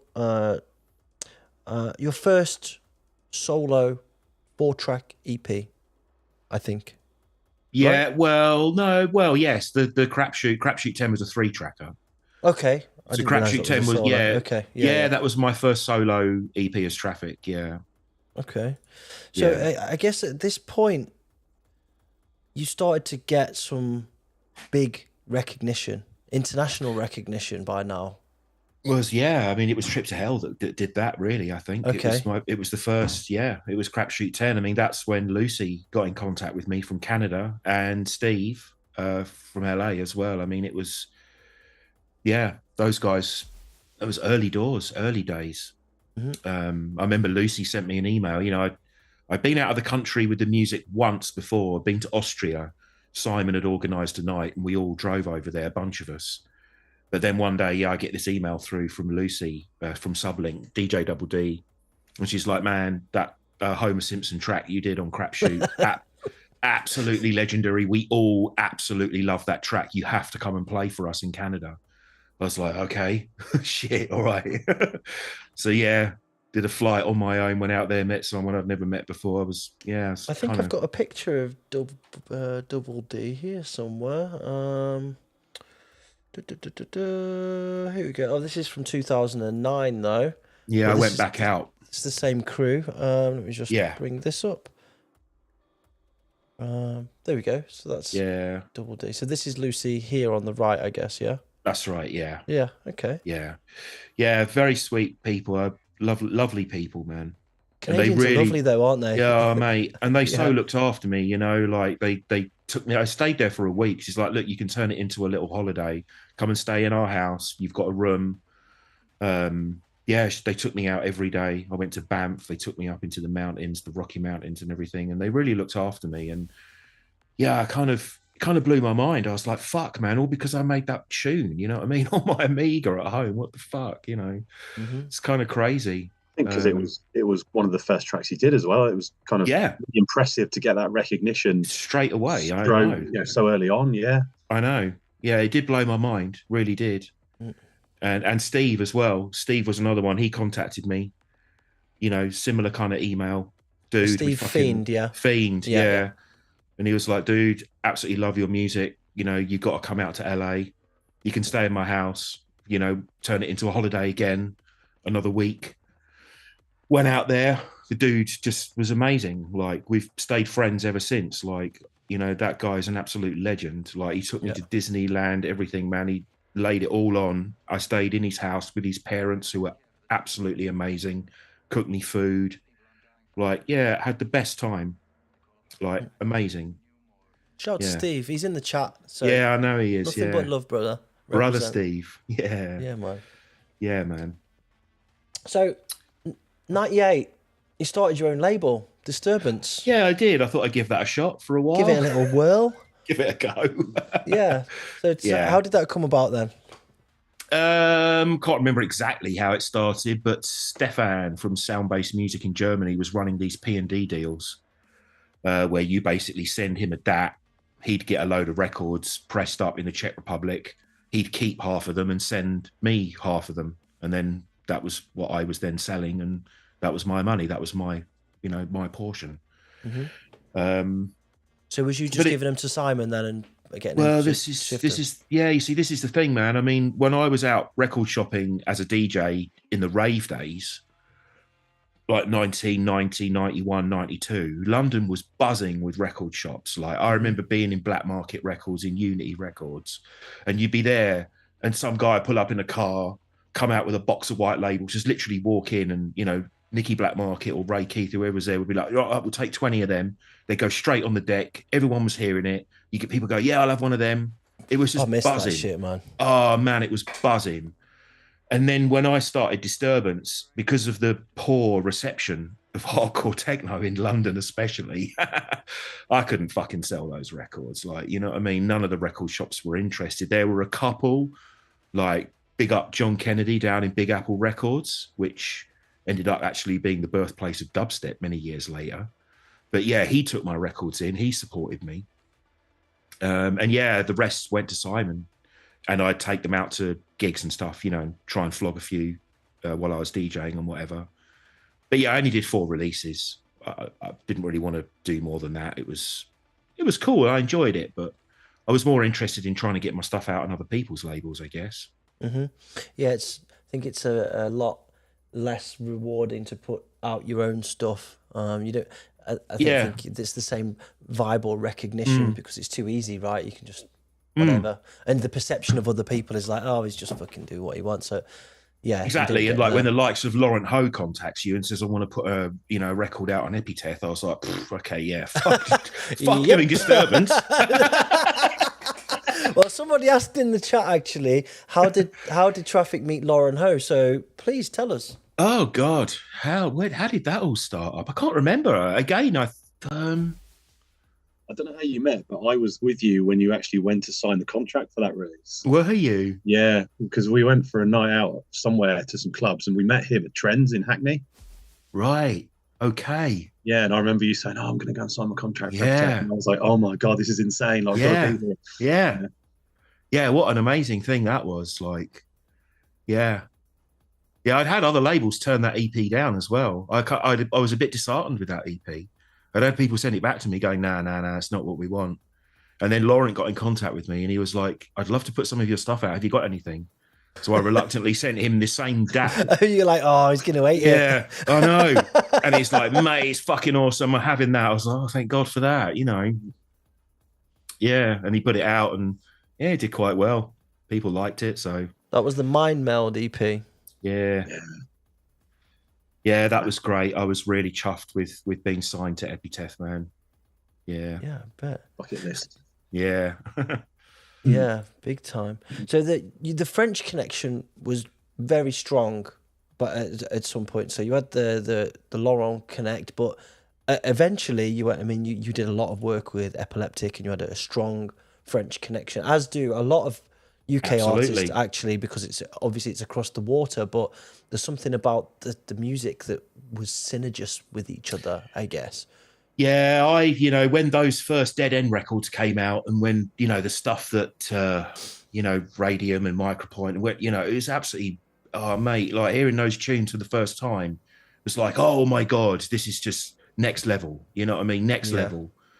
And like, I so badly wanted to go out there and play at their parties, and it happened. I got really tight with the Epileptik guys. They really took care of me, and yeah, they were great. And I was busy out there for a while. Well, we're talking about Micropoint, and you sent me some of your inspiration tracks. Maybe it's a nice one to drop. Let's play Micropoint Noise Gate, because we all love that one. Right? Yeah. it's there. You said Micropoint. I'm like, let's play Micropoint. So let's go. Micropoint, Noise Gate, or Micropoint, as you should say in French, apparently. I'm probably going to get killed for saying that wrong. She's next door. Micropoint, Noise Gate, 96. Let's go.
All right.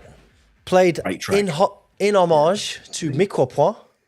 But let's talk a bit more about the French Connect, because as we said before, Epileptik, Epiteth, these guys helped you in many ways in building your network or building your footprint in Europe. So how did that actually start? I can't remember how I first met Cecile and Joel, Epileptik guys. I think they contacted me and said they were coming to London. I think that's what it was. And would I like to meet up? And they came, we met up and they came back to my place. And again, similar story, played them some tracks. And yeah, they loved it. They wanted to release it. They particularly liked Incriminating Evidence, but that had already been allocated to Social Parasite. So that would have been released on Epileptik had it not gone there. They were kind of gutted about that. They really liked that track.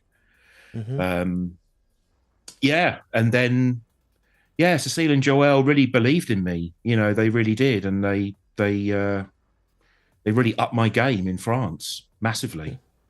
I was playing out there a lot. a lot. Yeah, between 98 and 2000, and then after 2000 as well, you did. Yeah, it was, more. I mean, up until 2003, up until when I sort of took a back seat and quit for a while, you know, right up until that point, they were bang on it with me, you know, they really were. And again, really lovely people, you know. Yeah, had some amazing times in France. Yeah, and played a lot there with my buddies as well, you know, Matt and Jason. They loved Matt's stuff. They'd heard some of Jason's stuff. And they wanted to do this kind of collaboration thing, and they called it South of London, which is a very literal kind of French translation of South London, you know.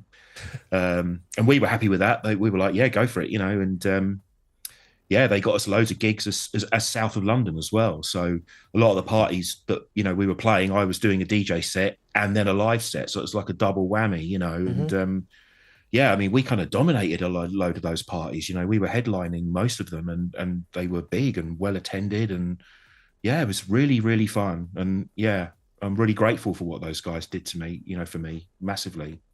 I think I have a picture here, South of London. I've got a picture here, Epileptik HQ. I guess that's we're chappy now.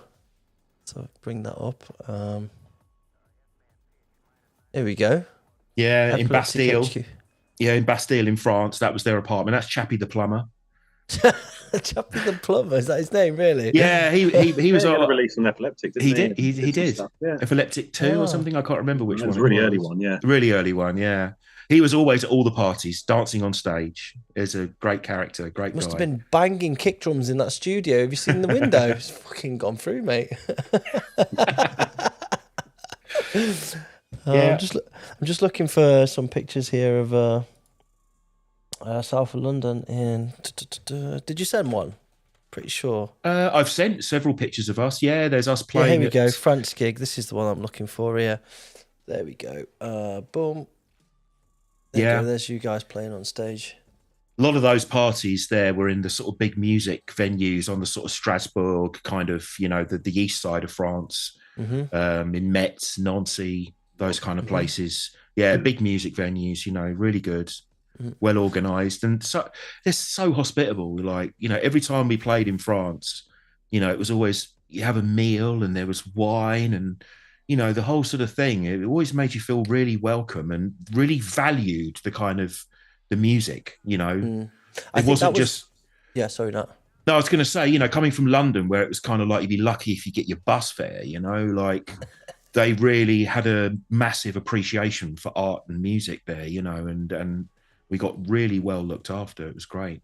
Yeah, I think that generally in Europe, the artist handling was always on a better level than I was experiencing in the UK. In the UK, it was just you get your fee and that's it. There's no travel on top of that. There's no hotel. Fucking sort yourself out, kid. Like that's it. It's whatever. You should be grateful you're playing. Yeah, exactly. So and I like to now pride myself on when I do parties in the UK, making sure that the things that I've learned from that hospitality are reflected to people in the UK, there's a drinks backstage, there's food available, everything you want sorted, your hotel, you got a driver, all that kind of stuff. It's people don't even know what that is in the UK, and they're like, wow, like, you know. No.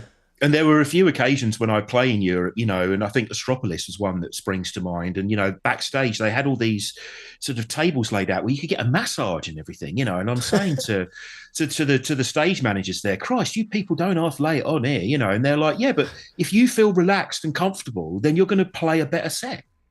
Yeah. And I was like, that's true, man. You know, like, yeah. And they look after you. We all love a little power nap before our set if we've got a late one, don't we? Come on. Yeah, fuck yeah. Oh, yeah. Have a power nap during your set. Amazing. So let's talk about the South of London thing then. I know Matt's in the chat. How did that come about? What was the scenario? Well, that was so I was working with the Epileptik guys. I was out in France an awful lot. Obviously, Matt had released tracks. We were friends. They'd met Matt, you know, so on and so forth. They'd heard some of Jason's music as well because we were all friends and hanging out. And they said, yeah, let's do something. You know, let's put you guys together and do like a South London kind of act, you know. Yeah. And we said to them, well, you know, I don't think we're really going to be down with all sort of sitting together and working on tracks together. And they were like, no, it can be like individual tracks. Like we can put like 2 or 3 Traffik tracks on there, 2 or 3 Matt Green ones and so on, you know, 2 or 3 Asylum MD ones and do it like as a compilation sort of thing, you know. Mm-hmm. So we did that and we sent them over a bunch of stuff and they liked it all. And I think the CD came out first. There was a vinyl release as well, but I think that came later. There was 2, wasn't there? Part 1, part 2. Yeah, that's right. Yeah. So that's how that happened. And like I said, a lot of the gigs then, when that happened, I'd go out there playing as Traffik DJing and then do the live set as South of London with Matt and Jay as well.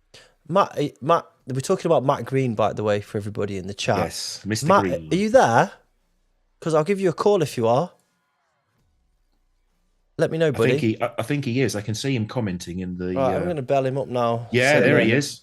Yeah. Wait, I'm going to call you now. Hold on.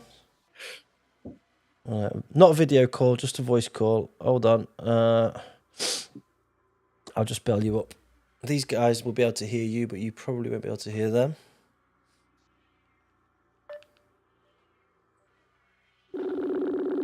Can you hear that, guys, yeah? Yeah, we can hear that, yeah.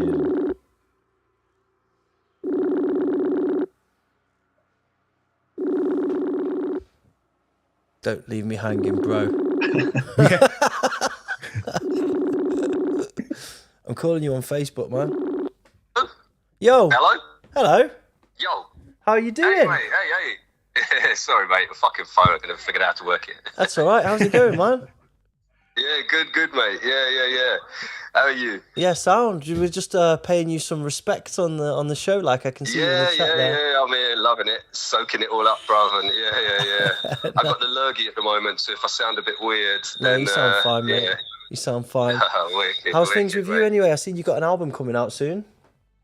Oh, mate, yeah. It's out, man. Yeah, it's all good. It's it all slipped out. You must trust, bruv. Yeah, that's what it's all about. I don't know when it comes out. Mate, I got it before it came out, so it was already done for me then. Yeah, because I sent a few of them out. I finished it September last year or some shit like that. So yeah, it's all good, man. Yeah. But no, to be honest, I was saying to my mates that it's going to be interesting listening to this, these stories from Nat, because it's basically refresh my memory with a lot of stuff. And I mean, it's true, those French parties, the Epileptik parties as we called them, it was just mad, like absolutely mad. The picture that was just shown from the Pulsar mix, that this lovely lady Adele, she did a whole series of them, and we were just like we're walking past like Megadeth posters and stuff as we go to the stage and shit, and it was just like this shit got real. So yeah, definitely very, very cool. So you got Nat tells me you've got a photographic day per hour per minute memory. So have you got any juicy goss on that for us or what? To be honest, shit, to do the memory thing, yeah. So my brain comes up with crap when I can't remember real shit. It just makes some stories up, you know what I mean? So, yeah. But no, to be honest, the mad thing I was thinking about, because obviously there was fucking lockdown and everything, so I didn't see people for a while and shit. But I mean, when I was reconnecting with Nat, you know, as you get older, reflect back, just the idea that when I first tuned in, like I'm going through jungle stations with Energy FM, you know, and it's like everything's bleeding into each other, and I come across Energy FM with Nat playing like Nas and Blut and stuff or whatever, and it was just my jaw hit the floor. And the idea that, you know, less than 2 years later, I'm on vinyl with him, I mean, that is just, you know, it's one of those dreams that now, if you were to say it, it's like, oh my God, shit, well, but you have to stop and you have to realise these things, because it was mad respect, really. It was like, you know, and just to say a funny story, when I first properly met Nat in a club, I'm there waiting for Jason, who I knew, and the others, and it was in Brixton. I think it was 414, Acid Munchies Club, and this dude's going around going pills, and I was like, oh, fuck it, and I took half, and I thought, okay, and then I'll wait for, like, you know, and then I took the other one, and then Nat comes in, and so I'm blitzed by the time. I was just a total idiot, basically, by the time, he come in and shit, but no, good times, man, yeah. Good times, man. Well, it's good to hear you doing well, man, and it's nice to see you putting tunes out again, man. Oh, definitely, mate, definitely. And I mean, and the Seaburn and all that. Yeah, Jay Tracy is Seaburn Stan, Bitter 9. But yeah, and Joe, mate, just to say in the Ibiza, you did me a solid when you got me that solid, bruv. So yeah, we have solidified our friendship, definitely, mate. I have no idea what you're talking about. Yeah, Ibiza, blurry memories and shit. Yeah. And and again, Steph Machine, mate, we'll chat up soon, mate. We'll catch up and have a good old chit chat and all that, mate. And Nat, where's Spocko? Bring in Spocko. You've got to bring in Spocko for the video feed. I'll see if he's around. around. Know what I'm talking about. You guys get back to it, man. Good all right, Matt, love you loads, bro, and hopefully we can get you on the show at some point. Stay safe, mate. Safe, bro. Right, see you soon, bro. See you later, man. Love you loads. See you. Matt Green, ladies and gentlemen. Hear his voice. Yeah, man, he's a geezer. Yeah. He's outside. Oh, Matt. Yeah. Surprise.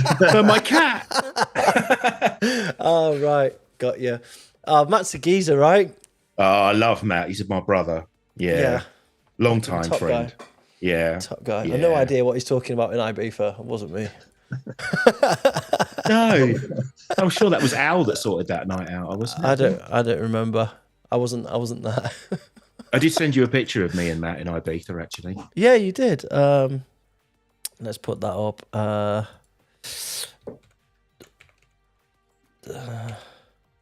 Here we go.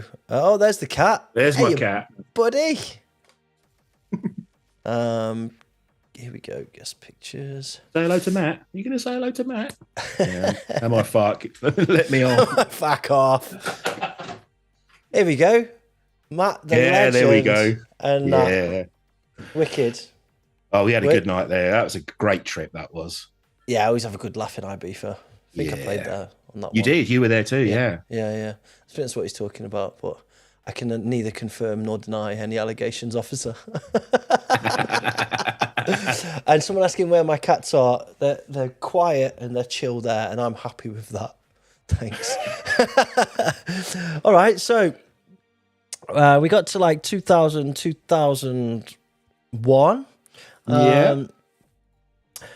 First of all, I want to ask something. So you were like quite pioneering at the time because you were fusing kicks and breaks, drum and bass elements, hardcore techno, stuff like that. Were there any like, how did the French receive it really well? Because typically they're not like break loving people. Like, so how was it received when you were over there? Was it like overwhelming success, or was there some hit and miss? How was that? No, it was good. I don't ever remember playing a night in France where, you know, that horrible thing happens where you end up clearing the dance floor. You know, that just never happened. Like they were always really, you know, they responded really well to everything. And, you know, I mean, as a DJ, I never really played my own records very much at all. But obviously doing the South of London PAs, I was playing, you know, my tracks. And yeah, they were received really well. The people really liked them. Yeah. Even the really breakbeat heavy tracks. Yeah. Yeah. I mean, I always kind of struggled with it, honestly, because, you know, I had this kind of hip hop and rave background, which was very breakbeat orientated. And when the hardcore gabba early techno, hard techno thing sort of started, like I said earlier, there was kind of a disassociation with the rave scene. And there was a little bit of hate towards breakbeats in the scene. And I felt that pressure. And like Jansky Noise, for example, that track that I made that ended up getting released on Epileptik, that sat on my hard drive for like 3 years before I did anything with it. So I was always a little bit kind of, you know, reluctant to do that. But it was what I did. So I just did it, you know. And I did get some criticism for it. I mean, I remember getting an email from this one guy who was outraged that he'd bought one of my EPs and then he bought the next one when it came out and it didn't sound like the first one. It didn't sound like the same. Yeah. And he was like, what the hell's going on? You know, I want my money back kind of thing, you know. And I was like, okay. So, yeah, I did struggle with all of that, like massively. And I would have liked to have used more breakbeats, I think. And that part one track that a lot of people kind of, you know, say is this pioneering sort of, you know, the first real fusion of drum and bass and hardcore thing. I mean, I never really saw it like that. You know, there were early rave records where people were using kick drums with breakbeats. It wasn't new. And my friends at the time, Piers and Mark from Energy, Mission and Wildman, they were playing all the Ed Rush and Nico tunes at the time. And I loved those kind of like two-step breakbeats, you know. So I was like, yeah, I want to do a track that's got the elements of what my mates enjoy in that kind of drum and bassy kind of thing, but I'm going to whack some fucking heavy kick drums over the top and techno-fy it, you know. And yeah, I didn't really think anything of it. To me, it was just an obvious thing to do. And well, I mean, you know, there are people that do consider that to be quite a groundbreaking track, I guess. But yeah, just like with everything else, I just enjoyed doing what I was doing and just did my thing, you know. But like I say, I always had these reservations about the breakbeats.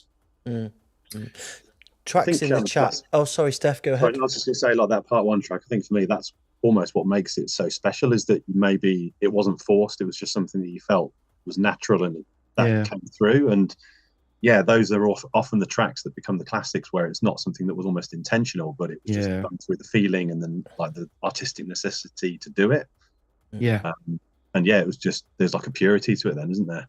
Yeah. Yeah, I guess so. Yeah. Just to address what Trax has said in the chat. Yeah, I know that post 2000 going forward, there was things like Peace Off, etc. in France, and breaks were, you know, heavily accepted, but you have to remember that the UK, the foundations of the UK were built on breaks, and France not so much. So I think there was a difficult time, shall we say, where in hardcore especially, where it was very formulated French hardcore, and the UK is synonymous with breaks. So that invasion was a little bit difficult. And the point that you're making there, Nat, with regarding breaks and hardcore, that was due to the jungle and hardcore split and the attitudes towards music and the crowds, the moodiness, and etc. Right. So just to clarify for Trax what I'm talking about there, I don't want it to get twisted. That's all.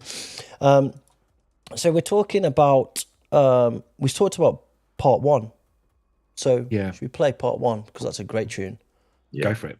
2000 Traffic part one. Let's go. Press play.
it's almost weird hearing that played at the right speed.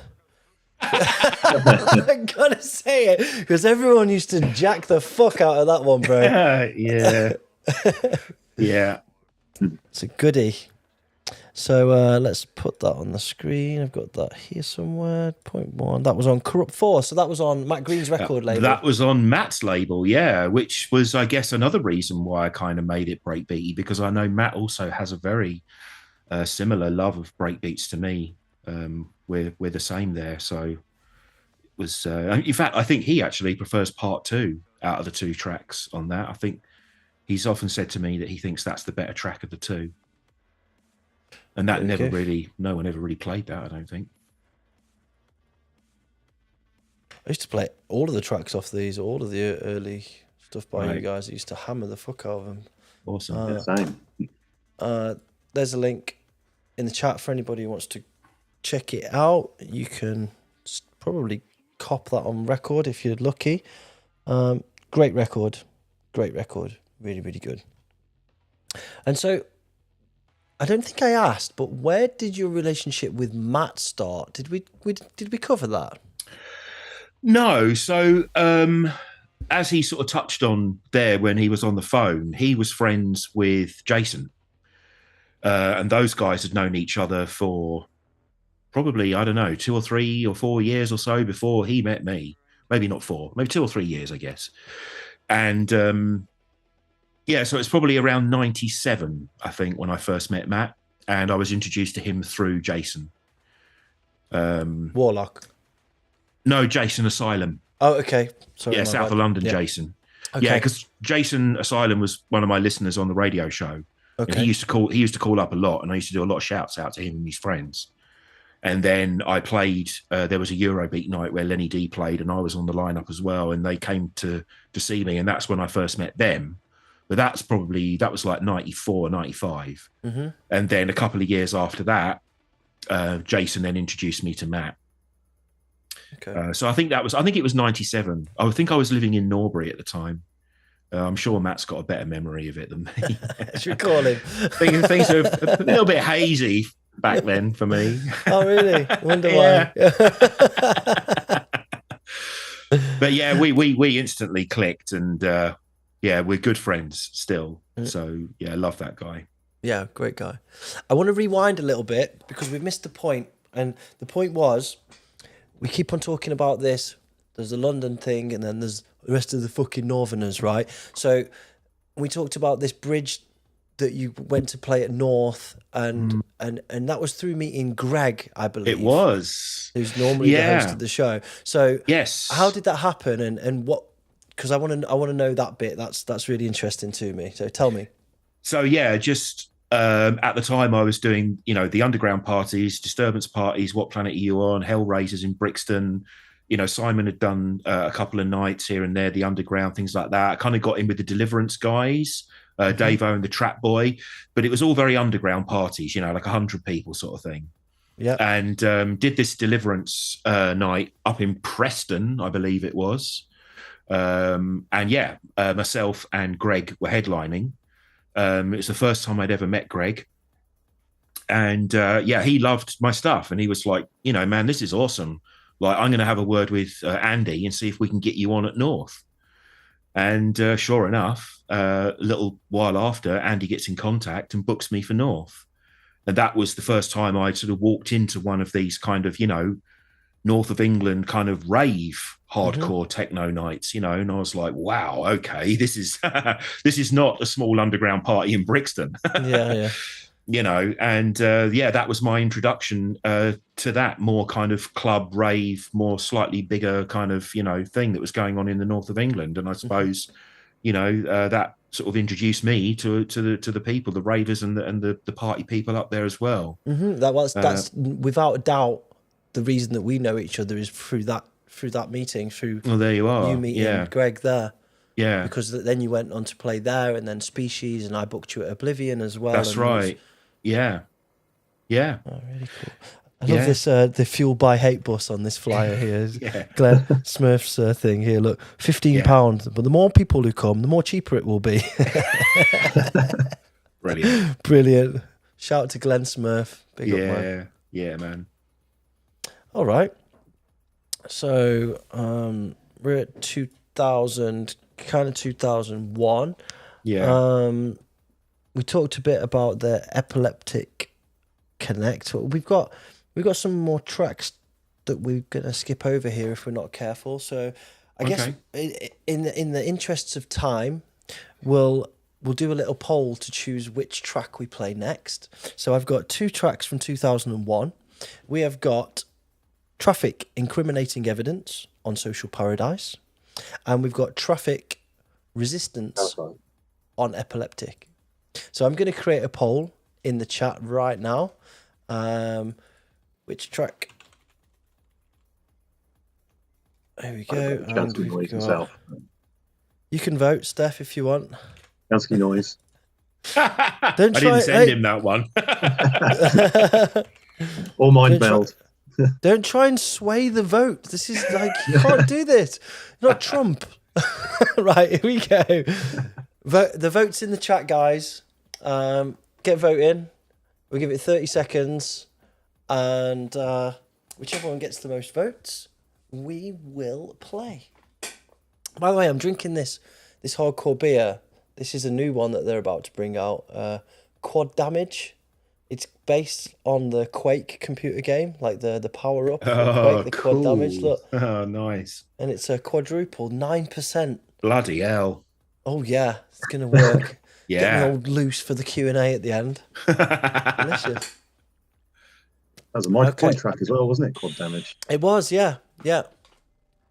Okay, what's this voting looking like? Oh, it's tight, guys. Oh, 31 votes. I think I know which one will win. You can sway the vote if you go and vote. No. Right, I'm closing it. Someone, Industrial Jamie said, wasn't Quad Damage in a Micropoint chat? Yes, it was the one with the Matrix sample, Dodge This, in it. It was on the first Neurophony album. Yeah, Neurophony album. Yeah. With the cool anime artwork on it and stuff. Yeah. Oh, it's 50%. Right, Is 10 it? seconds. 10, 9, 8, 7, 6, 5, 4, 3, 2, 1. Oh, look at how close that is. Whoa, dude. Right, here we go. Okay. Let's go.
you know what, guys? I fucked up here because that was supposed to be 2001 Incriminating Evidence and Resistance, not Mind Meld.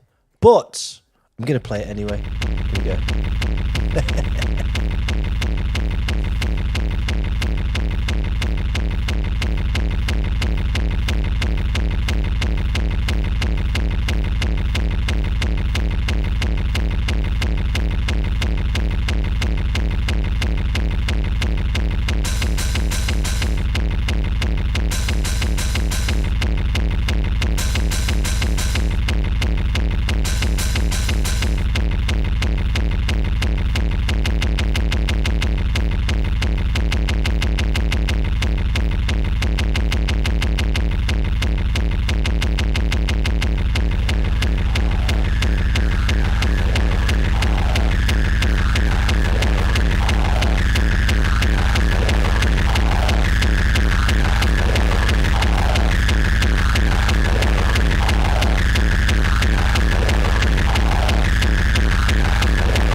Awesome fucking cab shaker.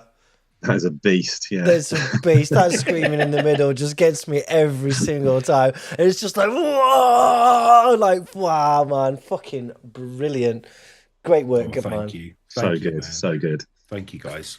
Great work. Somebody in the chat has just made me laugh. Sticks in the chat says, I've got to confess, by the way, for a long time, I thought Traffik was French due to him releasing there so often. I even pronounced it French as Traffik. Traffik.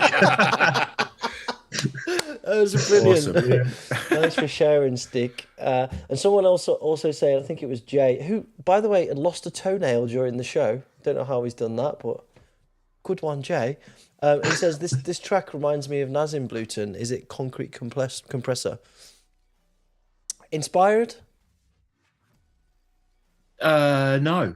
I'd say Napalm 4 was probably my inspiration for driving that level of distortion. Yeah. It's quite a lot. I love that Napalm 4 track. Yeah. Fucking hell. Played the absolute shit out of that. And somebody's saying, are we just going to skip over Point Break? Yeah. Well, you didn't send me that. I didn't send you that. No. I mean, that came out on Static Records, Lee G's label. Friend of Heretics, actually, that guy. Yeah, he released that. There was an Overcast track on that and stuff. And yeah, I was never happy with the quality of the pressing. The pink vinyl, it was really quite bad, and it was a shame. And Used to be difficult to do coloured vinyl, right? It's a lot better now. We do good ones now, but back in the day, some of the presses we used to get were fucking terrible. It was done in that Czech plant as well, I think, and it was just pretty bad. And when I got in with the Epipleptik guys, and they were just asking me for tunes all the time, I said to them, look, how would you feel about re-releasing one of my old tracks? It's a track that I really love, and I never felt that it got, the justice sort of sound quality wise that it deserved. And they asked me which one it was, and I told them, and straight away they were like, yep, give us it here, we'll stick it on. And it got a decent vinyl release, which I was glad about. Awesome. And that was Amiga, and there was a little program that I found, and it was like a 303 emulator. It wasn't a plugin because plugins didn't exist then, but it was like a standalone 303 box, like software. And I programmed in all the patterns and then exported them out and then loaded them in as samples into the Amiga, and then did that old trick I was saying earlier on about distorting the kicks and the hi-hats and everything through one channel and then running the 303s through the other channel. And it was just like, just loops of 303s going up in intensity, And always been a massive fan of Acid and 303. Still am. Still use my 303 plugins. Love them. Yeah. Who doesn't, honestly?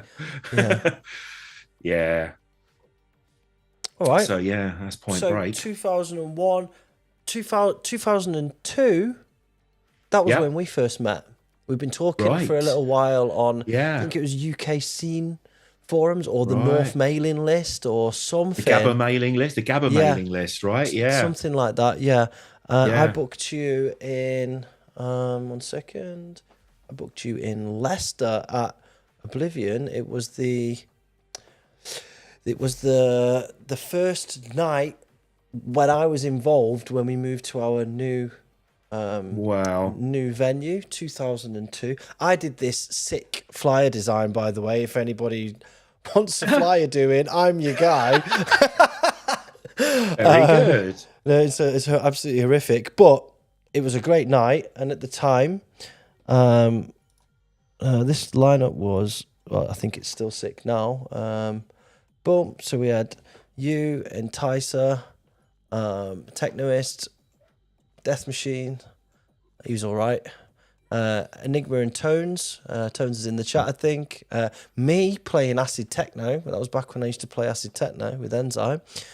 Jay Prescott and Sparky, Andy Techno, Nath Fox Epidemic, and then in the second room we have DJ Vibes, believe it or not. Wow. And the best of hard dance, and that was our thing in the second room. But 2002. And somebody in the chat saying, but I thought Crossbreed was invented around 2010. That's why I asked Noel when he came on the show, or Frank, I can't remember, if they really did invent this term Crossbreed, because Enticer had that as his record label back in 2002. Never really got a straight answer on that, but we'll come back to that at one point. There isn't one. But that was when we first met each other, 2002, mate. And you were just a young lad then, Joe. You was a young lad. I'm still a young lad now, mate. Well, of course. I know. Certainly, No, it's all relative. I'm really old on the inside, trust me. I think I was 16, something like that, and I was doing nights, something like that. It's crazy. Yeah, sounds about right. So 2002. What was happening for you then musically? Well, that was, I don't know, what was I doing in 2002? I was kind of DJing a lot. Just a lot in France still. In France, I was, it was pretty much almost every weekend, sometimes every weekend. And I was away a lot. And that's kind of what led up to me wanting to kind of quit, really. I had kids, financial pressures. I'd spent 10 years being Traffik and not really a lot of time being Nat. And kind of, just wanted to take a back seat. So by 2003, smashing out loads of gigs in France, and I just was like, I don't want to do this anymore now. And yeah, so took a back seat, sort of landed on my feet, kind of started teaching music in a college, which was great, and sharing all of the knowledge and experience that I'd had, and, you know, helping to educate young people who it was a great, rewarding experience, that, you know, really good. And then, yeah, then sort of found my footing in life, so to speak, and thought, right, okay, let's fire up Cubase again and see what happens. I have an apology for you, because I did something in 2003. Yeah, I did something, and I've always regretted doing it. I read that you were quitting or retiring or whatever it was. Right? Yeah. And my first reaction, being the vinyl junkie that I was to message you and say, "Hey, sorry you're retiring. Can I buy your records?" Well, you weren't the only person. But I always regretted that. To this day, I regret doing that. You know, when you do things in your life and you're like, every time you think of it, you're like, "Oh, I did it." Man, I'm cringy so sorry. moment. It was no. Really you weren't the only person, Joe. Yeah. I had several emails like that. Yeah. Right, and to this day, it's not just me. The rest of them are dickheads too. Well, to this day, I've not sold a single one of those records. I own them all still. Yeah. Well, I apologise for my lack of my lack of communication skills or whatever. I was young and just wanted your records, bro. Fair play. Yeah, we live and learn. But so there's my apology to you. I hope you accept it, please. Yeah, of course, man. Thanks, bro. Right, I can sleep good tonight now. Yeah. Okay. Jay's just sent me a picture of his toenail, which I didn't really need to see, bro. Thanks, though. And I wanted to say hi to Stormtrooper in the chat. I didn't acknowledge you before. How's it going, man? Nice to see you. Hope you're okay. So, 2003, you had a little break, and then you've gone, boom, let's go again. Cubase is fired up. Then what? So I was getting emails throughout my period of rest, and lots of people were asking if, you know, I'd come and play, and honestly, I just ignored them. I thought, well, you know, you guys know that I've quit and I'm not playing out anymore, so I didn't answer any of those emails. And I'd started messing around on Cubase again a little bit, and done a lot of breakbeat stuff. At the time, I was listening to a lot of new school breaks, things, you know, music like people like Bomberman and stuff like that. Really loving the kind of hardcore, filthy, you know, breakbeat stuff, the new sort of UK sound that was happening then. So I started doing a little bit stuff like that. I made that Here Once Again track that was like that. Made that Crazed Kid track as well, which was, again, had lots of acid in it, distorted breaks and like rolling kick drums, not a single 4/4 kick drum in the whole track. And I felt more comfortable doing that. Like I said earlier on, I always wrestled with the kind of breakbeat thing. But I really like that tune, that Crazed Kid tune. I do. Yeah. But having that break from it and removing myself from the scene and then coming back, like, I felt more confident doing what I wanted to do. And I was like, do you know what? It doesn't matter if people don't like it, and it doesn't matter if it doesn't fit in to what the flavour of the month is.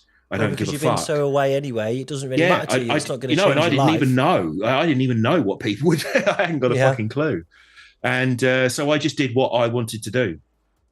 And I put those tracks on MySpace, and a guy contacted me and said that he wanted to release them. And I was like, okay, cool. And then I also got a very touching email from Promo from Holland as well. And he asked me if I would consider playing at Club Raw and joining his then new agency, TTM. And he said in this email that I'd been an inspiration to him and that he had a lot of respect for me and what I'd done. And I thought, yeah, do you know what? I'm going to fucking do it. And nice. I emailed him back and I was like, yeah, I'm down with that. But I want to bring my missus and I want to stay for a few days and I want to hang out in Holland and turn it into a short break and have a good time. Yeah. And he was like, absolutely. And that was that. So then, yeah, I sort of started again. But it's never been... Since then, it's not been like it was before, you know, and I'm kind of glad about that. It's the novelty of being in airports every weekend kind of wears off, and I've got other interests and other things in my life now. Music's still a massive part of me. I listen to music every day of my life, and I enjoy my time sitting in front of Cubase. And I've got hundreds of tracks that last about 2 minutes that I've started and haven't finished. But I don't put any pressure on myself. I've done it. And if people book me now, they book me because I'm old school, and I'm happy with that. Yeah. Well, you proved yourself to be a pioneer. So so I don't feel like I have anything to prove or anything. Yeah. So it's very much a hobby and just an enjoyable aspect of my life now. And I've got so many friends in the scene that go all the way back to those early days. And they're nice people, lovely people. And it's great to be able to go somewhere and walk into a building and be like, hey, it's my family, I think that's the same for all of us, right? That we know each other. Well, we go back 20 years. Steph and I go back 20 years, maybe more. And a lot of my other friends, Greg, etc. When you go out, it is like just going to see your family. It's like a fucked up family, admittedly, but you feel comfortable there, right? You got a bubble. Like it's a safe space, and for me, that's one of the big parts of doing what I do is the whole culture and people that surround that, and they're my friends. They're like that's what I've developed. I don't really know many people from school anymore. These are the people that are into what I'm into, that have got the same same outlook on life, the same mentality, the same thoughts and feelings. So I hear what you're saying, man. Right, let's play one of these tracks. Which one would you like to play, Nat? Here Once Again or Crazed Kid? Let's do Crazed Kid, because Here Once Again I actually re-released with the Vinyl Junkie, so that's done a fair sort of rounds on the kind of breakbeat scene, but I don't ever feel like Crazed Kid's really being played that much, so let's bang that on and take a listen to that. Awesome, let's go. This is Traffik, Crazed Kid from 2010.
Awesome, man. And somebody in the chat has made an observation, and I want to call it out because I think it's absolutely fucking spot on. Trax said Traffik is one of the big guys when it comes to tension in tracks. And I think that's absolute nailed it on the head, that the way that you work the music and effective use of not only noise but also quiet in tracks and silence really allows you to do that. And yeah, I think that's absolutely spot on. So big up you, man. Yeah, thanks, man. That's all those pills I did back in the day. It's all those pills. What did you say, Steph? I said building an intensity through a track as well. It was always kind of, there was just more and more and more and more all the time through the track, like in terms of energy. So, which again is like a skill with. Yeah, I mean, I guess that I kind of struggle with making tracks in the way that tracks are made nowadays, with a lot of edits and chops and switching ups. I have more of a kind of driving sort of intensity flow thing when I make tracks, you know, like with the hard techno stuff, it's just relentlessly driving all the time, you know, and that's, I like that, you know, that to me is more where I'm at when it comes to production. It's just like, just keeping it going. So you find a space inside your head, you know, where the music starts to take over you, and it's not constantly changing and keeping you, you know, sort of like moving around all the time. You get into a zone with it, you know, it's, awesome. It's more me, I guess. I want to do a shout to Randy, who just gifted 5 subs in the chat. Good up, Randy. Thanks, buddy. Nice one. Respect for that. Appreciate it. Somebody said they don't know what to do with this. Well, the membership scheme allows you to do several different things, but I'll come on to that after the end of this interview. So, Nat, we're in 2010 now. What's been going on since then for you? So yeah, sort of sporadic parties around the world and meeting up with friends, like I said, and doing a bit more breakbeat stuff, like I've mentioned a couple of times already, doing stuff for Vinyl Junkie. I really enjoy doing those sort of old school ravey kind of breakbeat tracks. I know you guys played my Dreamland track on this show, which big fun. Yeah, I really enjoyed making that, and it's really nice to have that outlet now where I can release that. John's always, you know, sort of asking me for stuff, and I'm happy about that. Haven't really done much hardcore production really recently, although I keep thinking about it, and I'm sure I will at some point. I don't really get asked so much anymore for hardcore releases, but I know there are a few people that have been waiting very patiently for stuff, and I keep saying, yeah, I'm going to do it, yeah. And then, be right back, a making a breakbeat track. I know, and then a year later, they're like, sorry to bother you, Nat, but are you still working on that track for me? And I'm like, yeah. I will do it, I promise. Shout out to Al. Yeah, and Francis. Sorry, Francis. I didn't even know, but I'm guessing. Oh, God, he asks. Oh, bless him. Yeah, I will do it. He's a big fan, you know that, right? I know. But it's definitely something that I will do at some point. I definitely want to do it. It's not, you know, out of duress or anything. Like, no. Yeah, for sure. And of course, Live Evil. I mean, that's something that I am now fully involved with and have been for the last sort of several years. Simon sort of seemed to lose a bit of enthusiasm with it at one point, and I called him up and I said, look, man, you know, let me help. You know, I'm happy to get involved and take away some of the burden of, you know, trying to organize this stuff for you, and we can do it together. And he was very grateful for that and said, yeah, let's do that. And so I really enjoy doing that. Really enjoy doing those nights. They're great fun. And yeah, really looking forward to the next one on the 17th of June. It's going to be a great night. And no, I'm not telling you. No. The lineup is. Those that know Live Evil will know roughly who's playing, but there are one or two sort of surprises, I guess. But yeah, I spoke to Simon recently, and we've had a quite a lengthy chat about the future of what's happening and stuff. So things are looking good, and yeah, it's all good on that front. Wicked. Yeah. So, in summary, you just taking it easy, cruising, doing what feels good to you, and rightly so, you deserve it. Absolutely. Yeah, thanks, man. Awesome. I think that you've been instrumental in the evolution of industrial hardcore, UK hardcore, and break-driven hardcore, and that. And I just wanted to thank you for all you've done over the years. A lot of your records were the sound of my youth, especially when I was getting into this kind of thing. I've got loads of your records here, and I'm just glad that I can call you my friend. Yeah, likewise, man. It's a real honour for me. So thank you for coming on the show. And I know that Steph, you go back with Nat too. So, well, yes. I mean, we kind of didn't get into this, but no, go for it. People probably don't really know how influential Nat has been on my career, because he pretty much taught me how to make music on the computer, because I was hanging around your house learning from you when you were making all your tracks on the Amiga, when I was like, when I hadn't done anything before. So, that got the ball rolling for me. So, without meeting you, I might not be where I am today. So, massive respect and appreciation for everything I've learned from you in that time. So, yeah. Well, thank you, man. And those were fun days. I have fond memories of us hanging out and sitting in front of the Amiga. In fact, you took the Amiga off my hands, didn't you, in the end? Yeah, because I think when you said that first 1200 you had, I ended up getting that, didn't I? You did, yeah. I'd taken it out of the case and put it in a tower with a CD drive and various expansion cards and stuff in it. And when I eventually moved over to PC, you took the Amiga off my hands. Yeah. And so my very first track was written on Octamed on that Amiga, which was released on Corrupt Records. Yeah, we were all all connected. There he is again, Matt again. Rich Drox has just dropped in the chat saying, I just wanted to say that Incriminating Evidence was a huge influence of mine. I'll check the full show later. Easy, Richard. Love you, bro. Yeah, thanks, Richard. Richard. Yeah.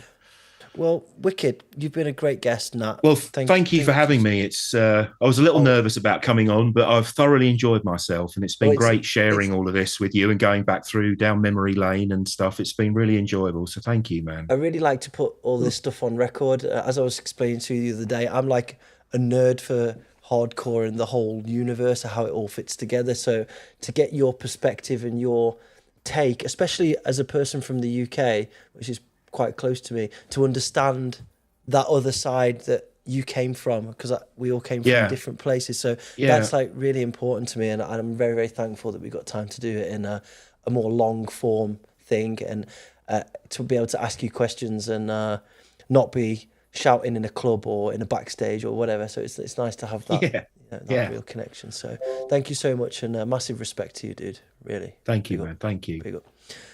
Okay. Let's go on to the next section. That was the end of the interview section. We're going to move on to what's hot in a moment. But before we do, somebody asked some questions about what the membership stuff is, etc., etc. If you guys want to take a quick break, then you can go ahead.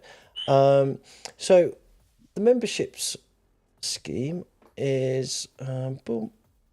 I'll take this off. Okay, so the membership thing, like Randy gifted a load of subs before, and basically what that is membership to the Oblivion channel. So what he gifted there were 1 month subscriptions to the channel. What these subscriptions do is they allow us to develop and grow the channel. As you saw, we're adding the DJ producer to the channel soon, and we've got lots of other content coming that's going to be educational, music, just lots of different cool stuff that you're going to enjoy. And to allow us to do that, and to allow us to run the show at the level of quality that we do, it takes a little bit of money. So if you want to support us, you don't have to, obviously, but if you want to support us, you can. You can go over to the YouTube channel and you can join our membership scheme. For $1.99 per month, you get 5% discount at oblivionunderground.com. You get shout-outs because we can see your name better. You get access to the community, and you get Discord member ranks. We have a Discord channel. I'll come on to that after. For tier 2, you get free Oblivion Underground digital releases when they come out. So if you're already buying Oblivion releases, if you subscribe to this, you get them free. Quite very easy. Priority notification for merch drops. Sometimes we have extremely limited merchandise drops. You will get the first notification on them. So as we said about the record before, it's already sold out. It's €50 now on Discogs. The Outside Agency records sold out, all but 2 records. The Tripped records pretty much sold out. The Detest record, I think we've only got like 20 left or something ridiculous. Our stuff sells out. So if you want first notification of when that is available, then you can get it by doing this. Also, members only live chats. That's something that we're going to be bringing very soon, where we have live chats within the Discord where you can ask about anything you want, whether that be DJing stuff, production stuff, streaming stuff, whatever. There's going to be an open forum for you to be able to do that. That also includes everything from the previous tier, by the way. So tier 1 and then tier 2 gets everything from tier 1.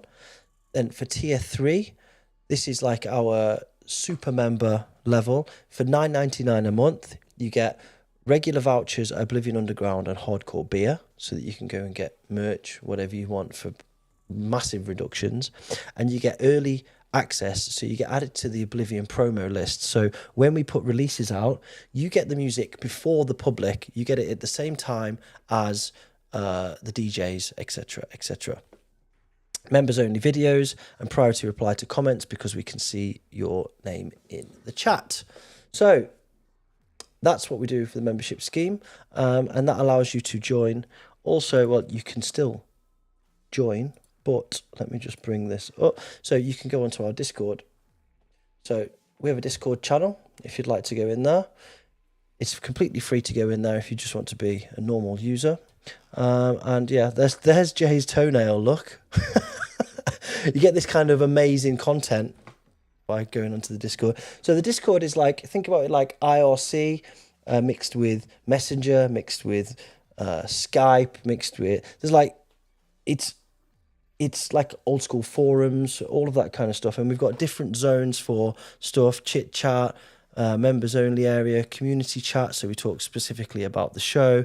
There's a creative zone where people are asking questions about production, DJing stuff, gaming, graphic design, video design, streaming, any of this stuff that you can just jump in there and start talking about it and people will reply. There's 150 people in the community at the moment. Then there's a section for tracks, for posting your DJ sets, live streams, talk about movies. There's all of this kind of stuff's there, and it's away from the usual, social media that people get sucked into. This is like separate from that. You can go and talk. There's no censorship there, and yeah, you're all very welcome. So if you'd like to get involved in any of that, then you can. The Discord is completely free. The stream is completely free and always will be completely free. But if you want to support us, then you can. That's it, really. That's the end of my propaganda. Thanks for listening. So, next up, we have got the What's Hot section. What's hot? Within the What's Hot section, we play all the coolest shit that's dropping in the scene right now. So, what's hot, Steph? I don't know. Tell me. I tell you, I'm glad you asked, because I'll tell you what's hot. This is the DJ producer with Want Some More, which is either out or about to be out. Let's go.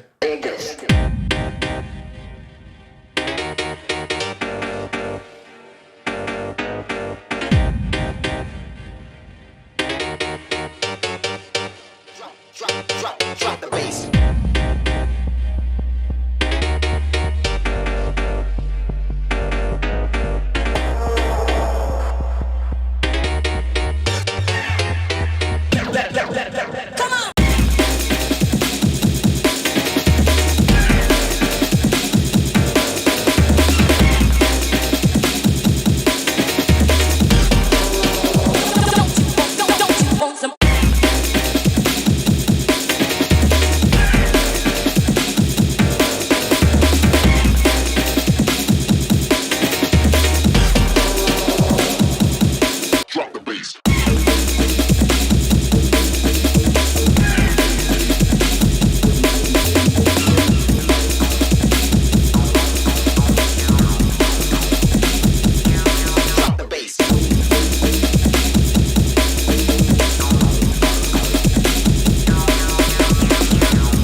Yeah, man. It's your boy, Luke Producer, on that old school vibe, man. Fucking Nate. I love it when he's on this flow. You can get this right now on Rave Radio Records. I'm going to bring that up on the screen right now. Here you go. I'm going to paste this in the chat. Go and fucking support that, man. Look at who's on the record. Tim Reaper, who's absolutely on fire at the moment. Yeah. Dave Skywalker, Secret Squirrel, which is Cobby Hellfish's alias. Criminal Minds, DJ Producer, Z Neo, Jack Smooth, Hornacy Hardcore, Ellis D on there as well. Tri Unity, Hooverian Blur, and Wheezy. Sick release. Luke on fire. Go and get it. Go and get it. I'm going to just fly through these now because there's a lot of cool music out at the moment. Next up, we have got Promo and Lenny D, I Called You, Cancelled remix. Bit of techno. Let's go.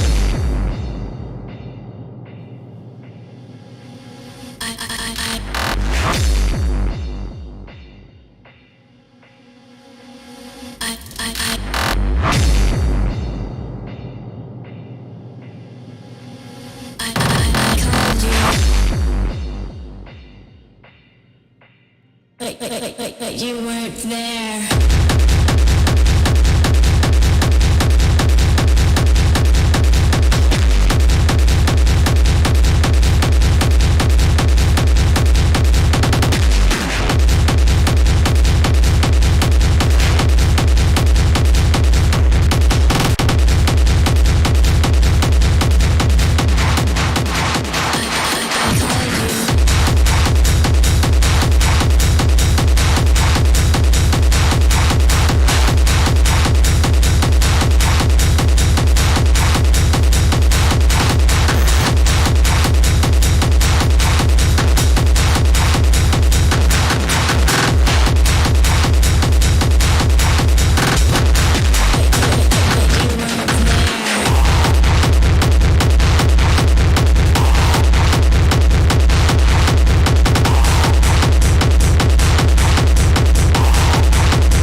This is I Called You by Lenny D and Promo. This is the Cancel, aka Ignian System remix.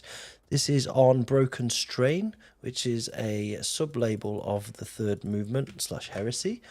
I put a link in the chat. Go and support that shit. It's fucking great. Next up. Yeah. Yeah, Next right up my alley, that as well. I love it. Really good. Next up. S.Murk or S.Murk, Talkin To Me. Forthcoming or just come out, not sure, on Prospect. Let's get a bit of drum and bass business on the go.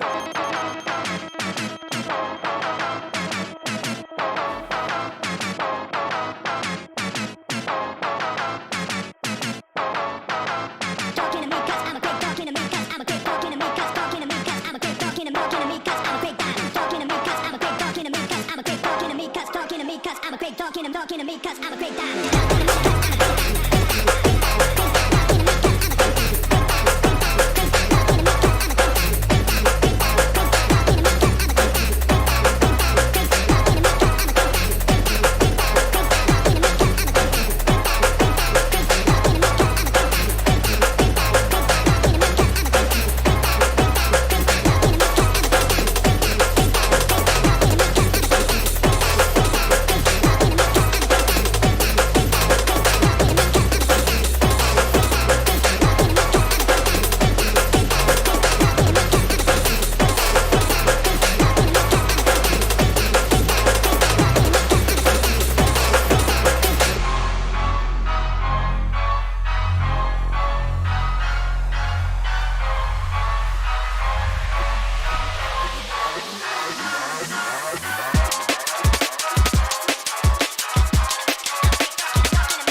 All right, S.Murk, or S.Murk as I like to call them, Talking to Me on Prospect. Heavy, old school, jungly, ravey, drum and bassy vibes. Yeah, cool tune, man. Yeah, these guys are sick. All three so far, amazing. Really good. I've just put a link in the chat. It's boom, boom. Here on the Prospect site. It's out on vinyl. No, it's not on vinyl. This is a digital release. But you can get it there on the Prospect site. €6 for fucking 5 tracks. No brainer. Just go and get it if that's what you're into. Easy peasy. Next up, bit more stuff on the drum and bass tip. Forthcoming Sinister Souls and Counterstrike about to drop on Prospect. This is full auto Lego.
big. That's big. I'm gonna do this drop too. Heavy, man.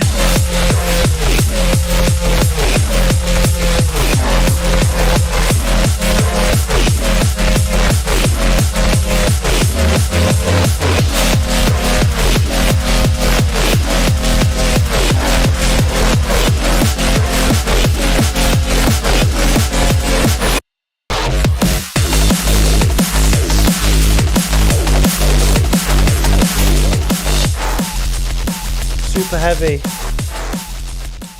Shout out to Justin, Counterstrike, Fred, Sinister Souls, big shit. I saw Justin 3 weeks ago in Berlin.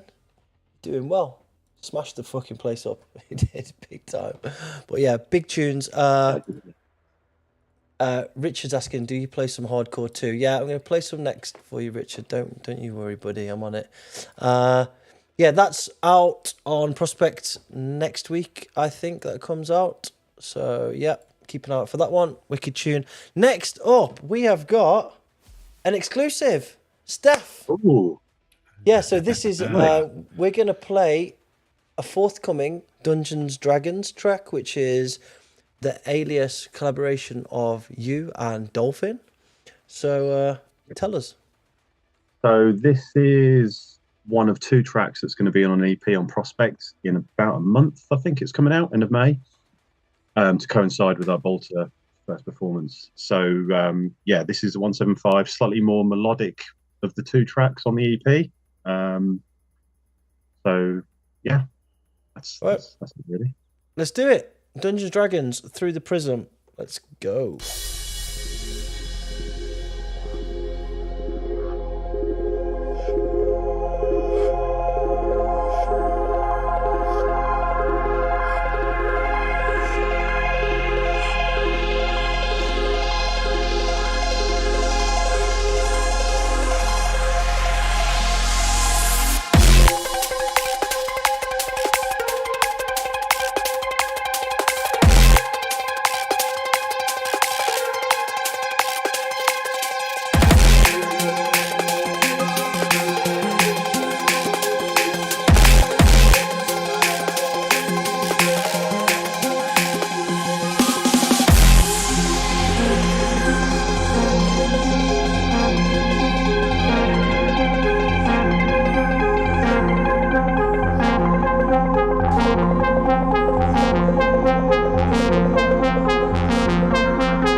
You are now tuned in to the Oblivion Show.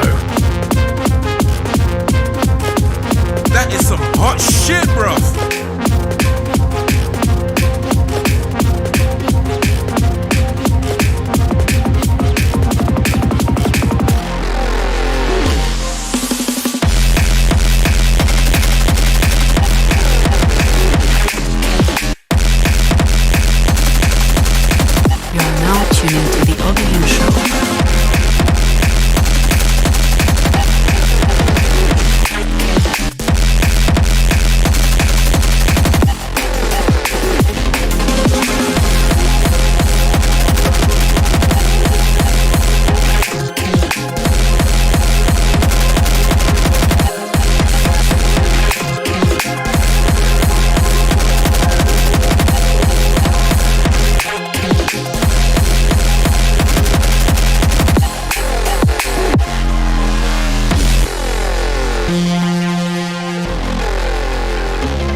I'm not going to play too much of it because that is triple exclusive, but heavy, man.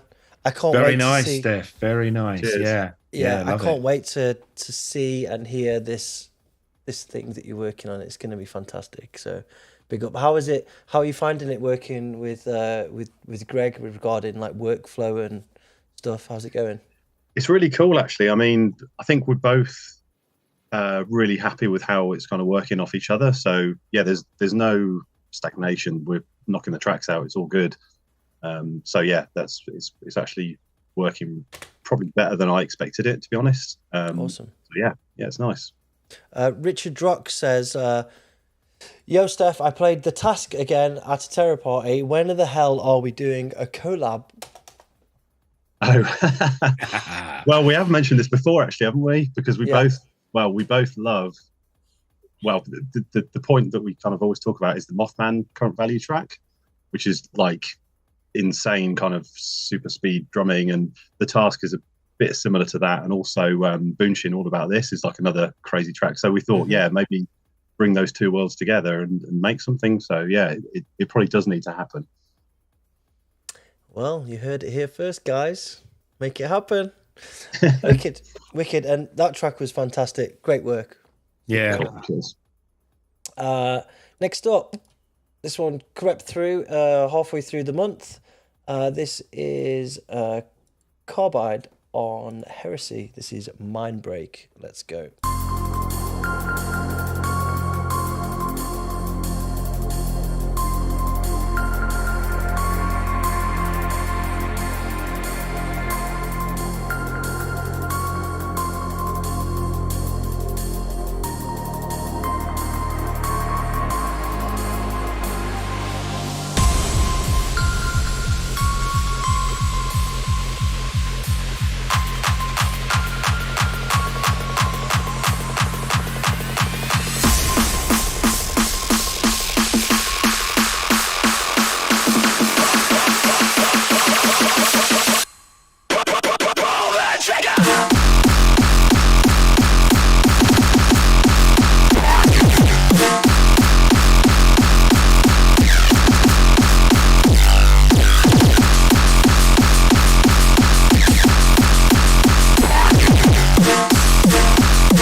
Carbide, Mindbreak, coming out of the School of Ignean System Hard Knocks with clear, I think, Igor influences and some Satan kind of stuff. Big stereo kicks. I really like that shit, man. Ruckus Causer. That's available now on Heresy / Third Movement Bandcamp. Let me just bring that up. That's here. Putting a link in the chat. Absolute wrecker. Go and support it, guys. All right, we've got one more track to play. If you've got questions, we have a question and answer section which follows this section. So get them in the chat now, and we'll get them answered. Nothing's off bounds, really, within reason. Nat's frozen on my screen. Are you there, Nat? Oh no! Still oh there. wow! You're I'm just just really keeping still. very still. Brilliant. All right, let's play something that makes you a bit more lively. Brian Fury and Hellfish, Silver Lung. Let's go.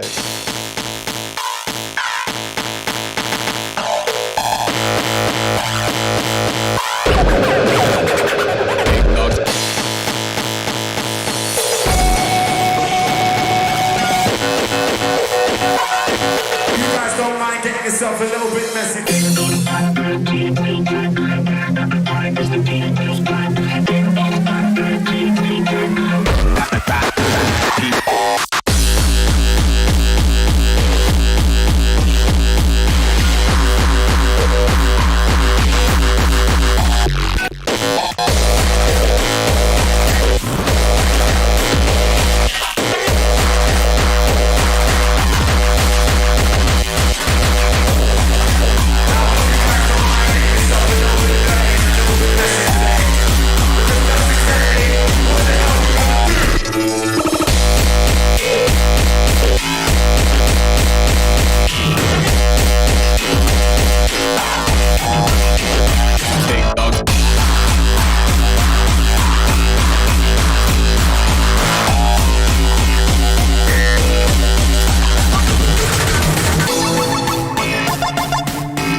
Silverlong by Hellfish and Brian Fury, or Brian Fury and Hellfish as it's listed here.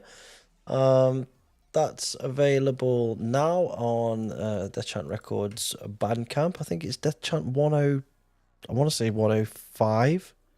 I'm not sure. There's absolute tirade of them coming out at the moment. Loads of good shit forthcoming. But yeah, if you want to grab it, go and grab it there. A few euros, you can get it. Easy. Yeah, so that's it from the What's Hot section. Got it somewhere here. What's hot?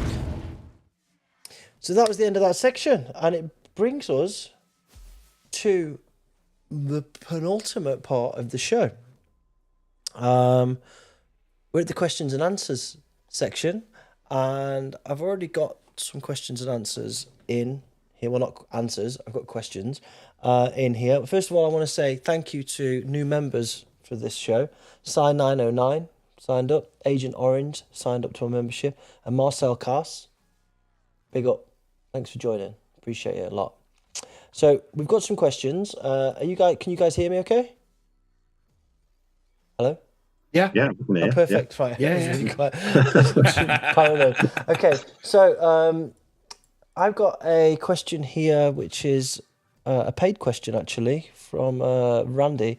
Traffik, has an idea or wantingness to teach music and or production outside of a masterclass ever come to mind? I think we already answered that, right? Because you did it.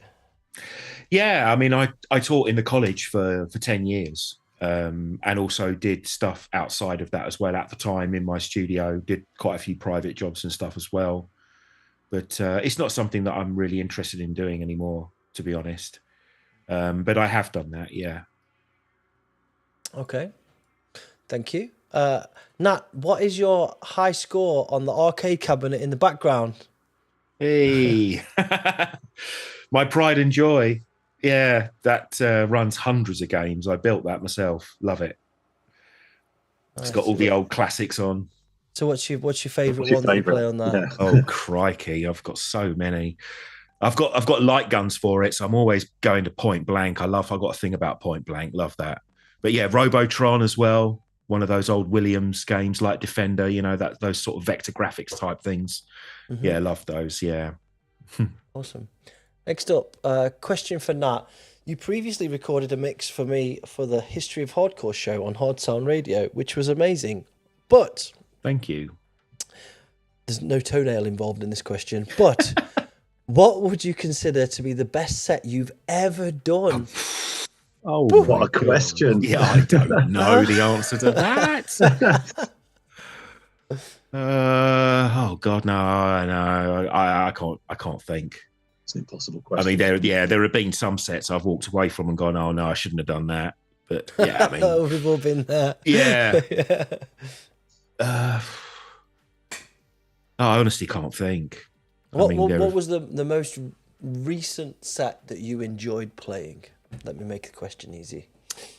The most recent one that I enjoyed was probably the Fuck the Borders party in Berlin. Mm-hmm. Jeff, the chef, got me over for that. Yep. And it was a great night. DJ Scar, Kayleen was playing. It was a good, varied selection of music all night. I was on at some unearthly hour of like 7 a.m. It was daylight when I went on, and the warehouse was, baby. Mate, honestly, fucking hell. I mean, I got to the hotel, I'd gone to bed, you know what I mean? And I got up the next morning, walked into this fucking warehouse. It was packed. And like, I went on at 7 a.m, and it was actually the first time I'd ever done a whole hour and a half DJ set of only my own tracks. Mm-hmm. It was 100% Traffic, and it was great. I loved it. It was really good. It was something I'd never done before, and it went down really well. There was a lot of old school people in there, and yeah, I really enjoyed that a lot. Yeah. Awesome. Yeah. Next question. Nat, any chance that we'll see you in Holland again this year or at Bangface? Well, it would be nice, yeah. Go and hassle the promoters, Floris. Yeah, fancy a little extended weekend away, don't you, mate? Yes, yeah, I do. Yeah. You never know. Hardcore Chief says, Bitch One was an offshoot of Social Parasite. Is that linked to a previous question that I've missed there? Yeah, sorry, I'd answered that. Yeah, so it was. What was the guy's name? Lee, I think his name was, who ran Social Parasite. Yeah. He started up Bitch Records because he wanted a more sort of, you know, terror kind of label. So he asked me to do, you know, some sort of more kind of like relentless, faster, more heavy tracks. Yeah. For that, which I did. Yeah, but I don't think much came of that label. I don't know if he did any more after that. I don't know how many releases there were. Was it just the one? Or I think it might have just been the one, yeah. Let's find out right now because we have the internet. 1 second. Traffic, and then through that door. It was 2010, that wasn't it? Bitch Record. 2002, sorry, my bad. Well, yeah. Only 8 years out. It was just that one release. Yeah, Social Parasite. Yeah. What was the thing he used to do? He used to be on the North Flies. It wasn't just Social Parasite. He did something else. Cheeky Charis. That's it. Yeah, absolutely. Yeah. Death Machine, not a question, but this is from Agent Zero. I was so in awe with the Engines of Creation album. Well done. We've been pumping it out in our car back then every night. Nice. You should check the other album as well. Yeah, that's good too. Marcel Cars paying his respect. I just want to say, Traffik, thanks for all the hard work you put into the scene, UK hardcore underground, man. Thank you, man. Somebody asking what kind of beer, Stu Wild, what kind of beer do you brew? What's your favourite beer? And, oh, that's the bitch one question. Okay, yeah, so let's just do the first bit. What beer do you brew and what's your favourite beer? I brew all sorts of beer, all styles, sour beers, saisons, traditional English ales, IPAs, West Coasts, New Englands, everything. My favourite, yeah, my favourite style of beer changes. Like most people, I went through a massive phase of drinking hazy IPAs, the New England style, super hoppy jobs. But I kind of grew tired of them, and now I'm going through a German beer phase.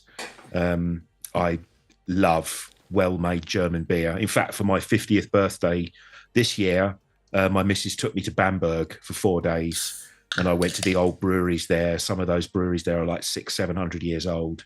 Wow. And it was amazing drinking traditional German beer straight from the casks. It was incredible. Nice. Yeah. Nice. I've just opened Brut champagne beer. Brut IPA, yeah. That's a pretty strong one as well, isn't it? 11%. 11. Finishing the night strong, lads. Yeah, fuck it. Fuck about. Right, what other questions have we got here? Any other questions? No, not there. Let me scroll down.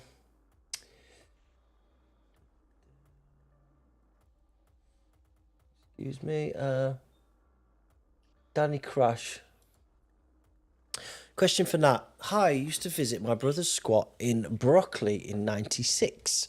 We had lots of NGFM tapes. The first time I met Dolphin in Third Planet, I gave him a Marie Chantal tape to ID some track.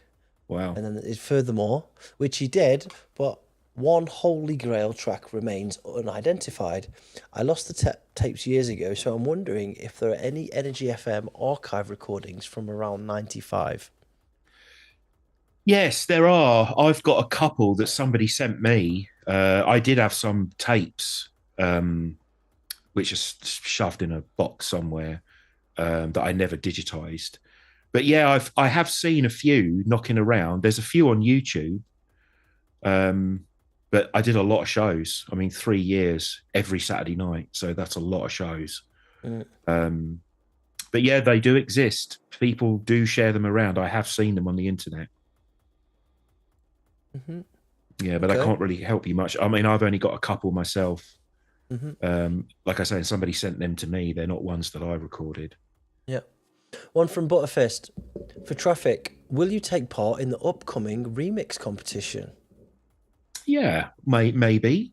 You can if you want. Send me the stems or the samples, and I'll have a look. Yeah, yeah, for sure. Cool. Yeah, yeah. It's open to everybody. Last year, Sinister Souls / Exaggerate was one of the winners.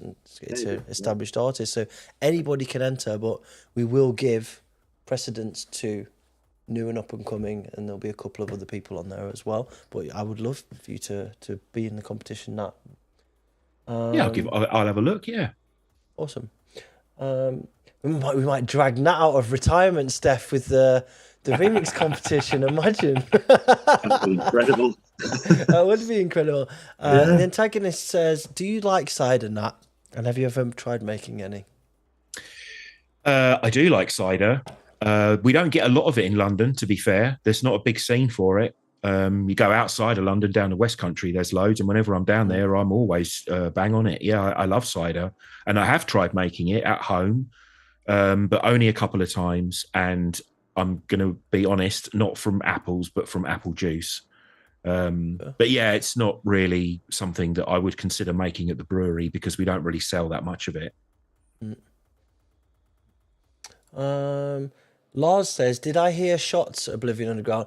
No, because Shots is at 100 likes gang, and there's 60 at the moment. So if you haven't hit that like button, hit it now. If we get it to 100, then I'll do a shot.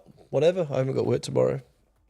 And I'll try and force these guys as well. Just need a sip of that champagne beer. That's pretty much a shot anyway, isn't it? Yeah, it's getting there, mate. I can feel it warming me up. Steph, are you worried that the DRED remix competition might birth a better version of your track? It's always a possibility, isn't it? It's just like, it's always the case with the remix, isn't it? Like, it might be better than the original, which I think is a good thing, because it can elevate a track to more than what it was before. Yeah. So yeah, we'll see. We'll see. And let's not forget, guys, that as part of this release, Steph will be doing his own remix too. So he can also beat the track. So be careful. Be careful what you wish for. Is Jay implying that the original was shit? Probably. Knowing Jay, he's just shit posted and trying to bait you out. I can hear an echo of myself. Okay. Oh, I can definitely hear an echo. Somebody got me turned up loud. Let me just check this. Test. Okay. Whoever changed something, it worked. Okay. What else have we got here? What is the most underrated, obscure label that you love? Is that a general question, I guess? Let's go to Steph first. What's the most obscure, underrated label that you love? I only said you first because I'm going to think. God. Jesus. All right, I'm gonna go first, and it's not underrated and it's not obscure, but it is quite niche, and it's Love Hurts. I've got a real big love for that label. That's a good shout. Fair play. For Steph Fracture 4 as well. I love that emotional hardcore stuff. It's rare that I get a chance to play it. I played a few Neurocore bits and whatever in the past, but it's the style that I play normally is very like unrelenting and like party mode stuff, so it's difficult to have the opportunity to play that, but that is one of my favorite labels in hardcore without a doubt.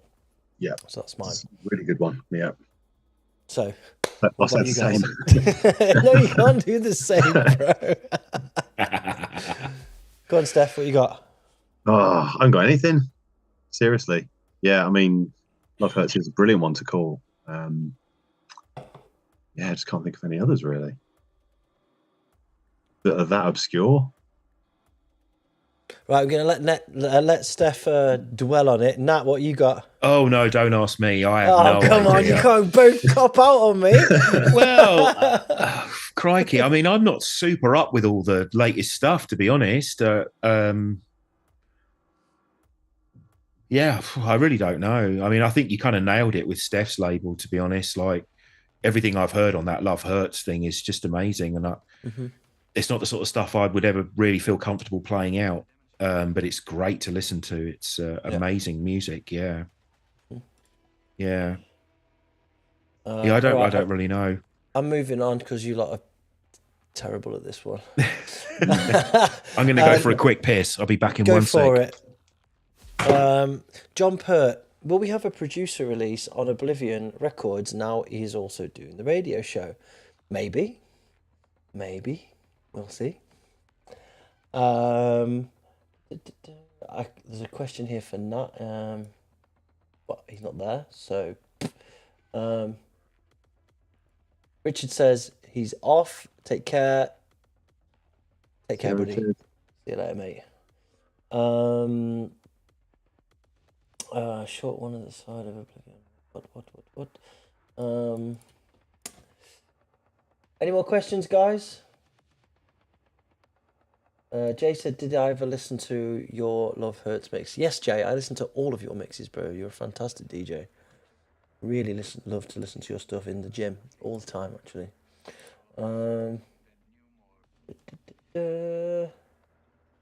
Oblivion Underground, what's your favourite release of DEATHMACHINE and Traffik? Ooh. Okay, so Bias. I like DRED a lot. That's Bias. But I also like Photon Pain a lot. And the VIP of Photon Pain a lot. Big fan of that. Because it's got different elements to it.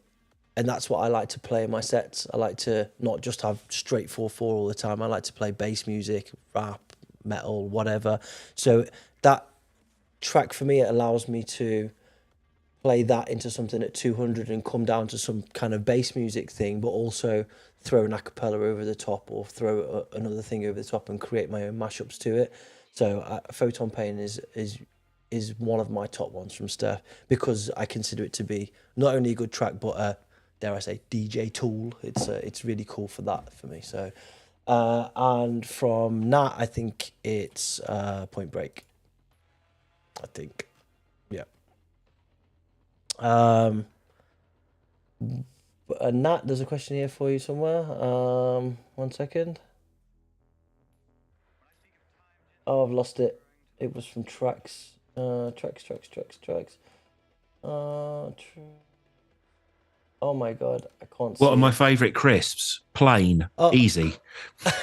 Oh, somebody's doing the crisps question again. Oh my, who's doing the crisps question? This caused the uproar the last time. Who? Wait. Where is it? Who asked that question? It's just a couple up. I can't see it. Ian, sorry. Oh, Ian. When you say plain, do you mean ready salted? Ready salted, mate. Just plain old ready salted crisps. Yeah. Yeah, I like salt and vinegar, and I'll tell you why I like salt and vinegar, because they're fucking brilliant with beer, but also you can't get them here. I live in Belgium, so when I go to the UK, I have to buy multi-pack bags of salt and vinegar crisps and import them myself. Yeah, so salt and vinegar, mate, I love them. Yeah, I used to be quite partial to salt and vinegar too, yeah. Steph, what you saying? I'm ready sorted, actually. Yeah, I'm with Nat on that one. I like ready sorted too. Yeah. Good for banging on sandwiches. Yeah. Oblivion Underground, what was the most ridiculous... Oh, here we go. Nat, what was the most ridiculous thing you experienced at a French party? Ridiculous thing. At a French party. Ooh. I don't know. I don't know. One of the most disappointing things at a French party was when I played at the after party for the techno parade, and the promoter had hired out this huge, like, aircraft hangar sized venue. There must have been 4,000 or 5,000 people in this place. It was fucking huge, and had a light and sound system that would have done a club for about 200 people. It was very disappointing. Like, it was really quiet, and there were literally like 2 little moving headlights on the stage, and it was like, what the fuck? You know, yeah, that was pretty ridiculous. Can't really think of anything else. They pretty standard, I guess. Mm-hmm. They have noise restrictions in France, which there was a club that I played at, and the sound kept cutting out all night because it went over the legally allowed 98 dB or whatever it was, which was pretty. Yeah. So many bad memories of sound restrictions, man. It's like the DJ's worst enemy, isn't it? Oh, it's like so kryptonite bad. of DJs. Yeah. For me, it was Boomtown in quite a few years ago now. Me and Luke were playing back to back, and they were like completely on top of the sound restrictions, and it was just ridiculous. It was like almost unplayable. Yeah. Terrible. Shit. Yeah. Jay Traffik, you made a much slower track with Resilient. Would you, or have you recently done a full slow set? Didn't you play slow sorry to interrupt, but didn't you play slow at Greg's birthday? Yeah, I did, yeah. I mean, I've always loved that stuff. I just haven't really had so much of an opportunity lately to play slow stuff. But there will be an opportunity soon to play slow stuff, which is going to be announced soon. Ooh, cryptic. Okay. Oh, never mind. No, I'm putting two and two together. You're putting two and two together. 700. Okay. Any more questions? Last questions. Anybody? Chris Johnstone saying, looking forward to Species on Saturday. Hope to see some people down there for DeathMachine. Yeah, if you are in the UK and you haven't got anything to do Saturday, get yourself to Manchester. Go and see DeathMachine, Devastator, and a whole bunch of other cool people throwing down some hardcore in a really small venue. If you don't know Species, one of the main hardcore nights in the UK of the early 2000s, real underground vibe. And every time they do a party, they try to recreate the vibe that we had at the Park in Manchester, really small, intimate venues, big sound. So, yeah, get yourself to Manchester and check it out. Yeah, it should be a good one, yeah. Like, obviously a big part of my early days, Species was. Yeah, man. Yeah, love that place. That was where I first met you, Steph, at Species, I think. It was actually, yeah. Nat, is there a person you would really still like to book at one of your parties that you've not had chance to yet? Yeah, there are several. I can't really go into it too much, but just because of the way things are in London and the extremely tight budgets and stuff, there have been a few people that I've tried with Simon to get on for Live Evil, but it just hasn't been able to work out, which is a shame. But yeah, there are several people. Can you give us one name to satisfy him? Because he won't stop. He's relentless. Tried to get Delta 9. Dave. Yeah, Dave. Yeah, tried really hard to get Dave over, but the budgets for Live Evil are tight. They're really tight, and it was just when we factored in all of the costs for everything, it just couldn't happen, which was a real shame because it was close. We were close to getting him. So yeah, I was gutted about that. And yeah, well, there's loads. There's quite a few, to be fair. Yeah.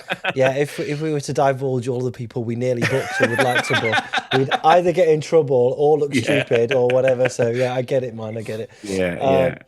Okay, Agent Zero, this is a regular question that we get, but I'm going to do it anyway. What are your opinions on techno merging into hardcore?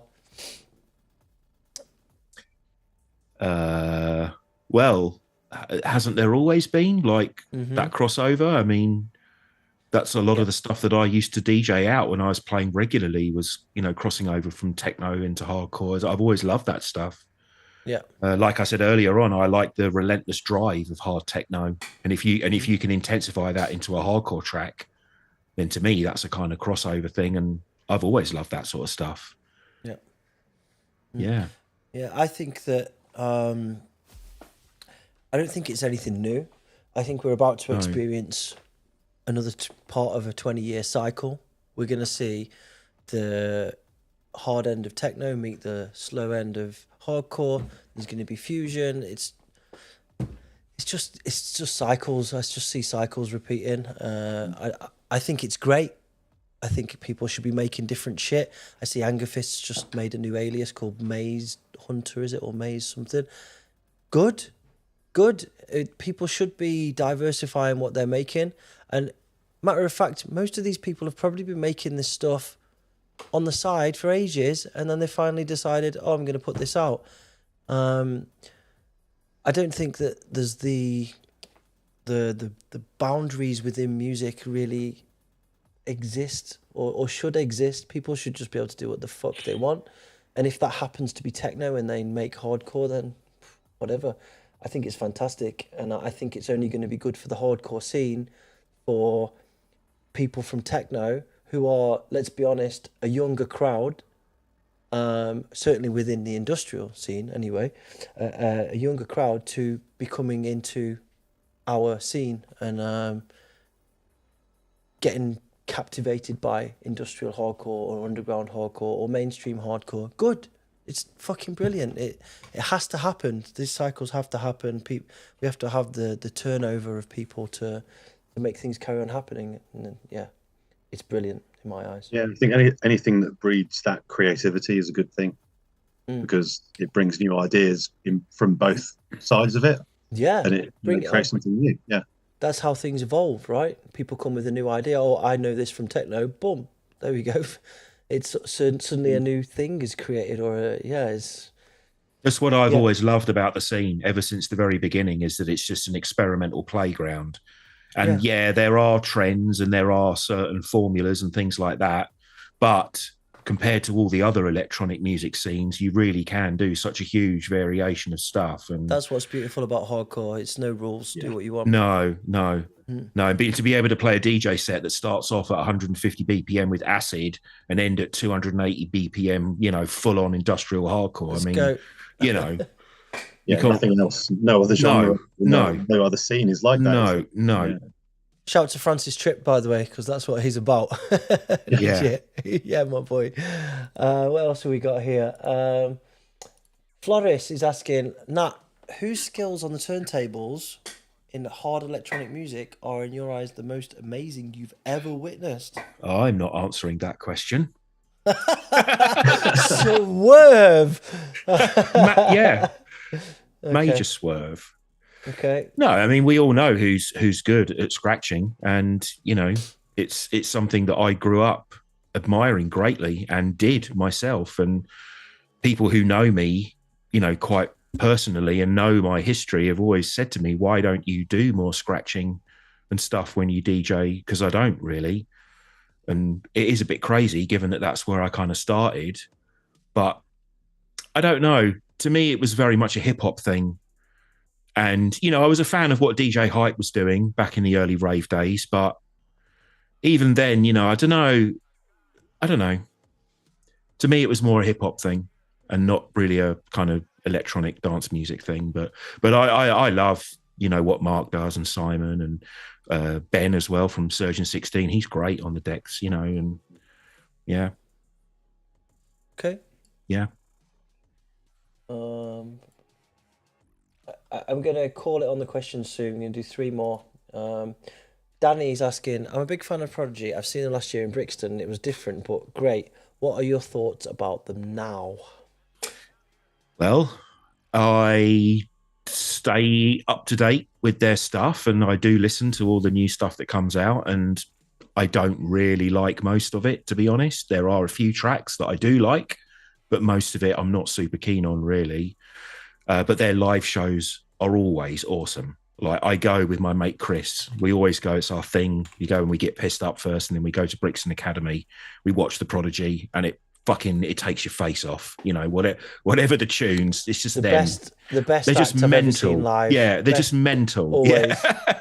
Always. And the first time I ever saw them was at a Dance 91 big rave up in Pickett's Lock in London, like a good couple of thousand people in 91.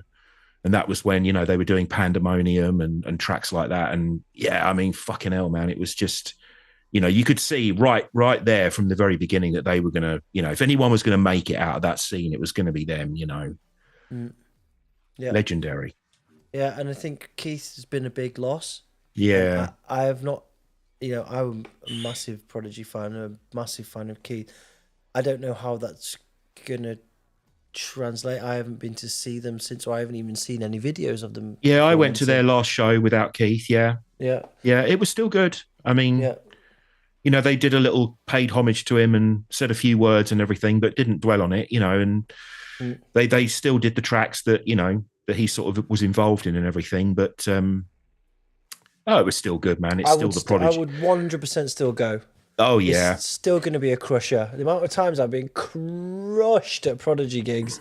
Yeah. Absolutely loved every minute of it, and I would do it all over again, over and over again. So yeah. It's fun. Yeah. 2 more questions. First of all, Agent Zero is saying, thanks for answering. He missed the previous wave. This is techno to hardcore, right? Previous wave because of my age, but now seeing 18-year-olds dancing crazy to crazy hardcore and techno kicks, and it's awesome to see. Completely agree. Get them indoctrinated into our cult. Next up, we've got actually, I've come to the end. All right, no more questions. That's it. Good questions though, guys. Yeah. Really, really. So we've come to the end of the show. Nat, I want to thank you again.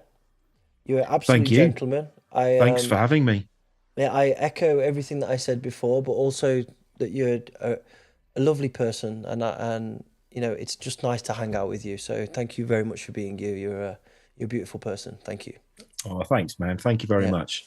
And Steph, thank you for being my co-host here. I really appreciate it. All right, yeah, it's great to come on, and yeah, like obviously great to go through the memories with Nat as well, because yeah, it's quite a big part of my history as well. So it's nice to kind of reminisce on that. Yeah, for sure. And thanks for everyone in the chat. Big up. Thanks for sticking about till the end. If you didn't already drop a like, then do it. Shouts to everybody behind the scenes. Shout to Cam and Jay, who helped me co-produce the show. Shout to all the moderators. Shout to all the members. Big up to you guys. Without you, this wouldn't even exist. We do need to do a picture for the thumbnail, because Jay will cry if we don't. So we have to do a cheesy picture. You ready? 3, 2, 1, go. There you go, Jay. There's your thumbnail. It's easier than trying to stitch them together, believe me. Yeah, I guess that was it. Next show in a month, DJ Producer coming up. Also, the Oblivion podcast will be starting up again soon. Jay is going to be running that, Jay Traffik. So anybody listening who's a DJ, artist, wants to do an Oblivion podcast, get in touch with Jay Traffik and he will hook that up. Yeah, I think that's it. Anything from you guys to promote, sell, say, anything remaining? No, I mean, we've been through like I'm a Species on Saturday. That's probably the most imminent thing. So if anyone's interested, check it out. Go get into Manchester. It'll be a good one. Okay, sick. I'm going to close on something different. And for something different this time, we have got Dr. Peacock and Hell Creator with Untold Prophecy, which is an AI-made video clip. So enjoy. Take care, everybody. Thanks for tuning in. Peace. Bye. See if I can get this working. Go.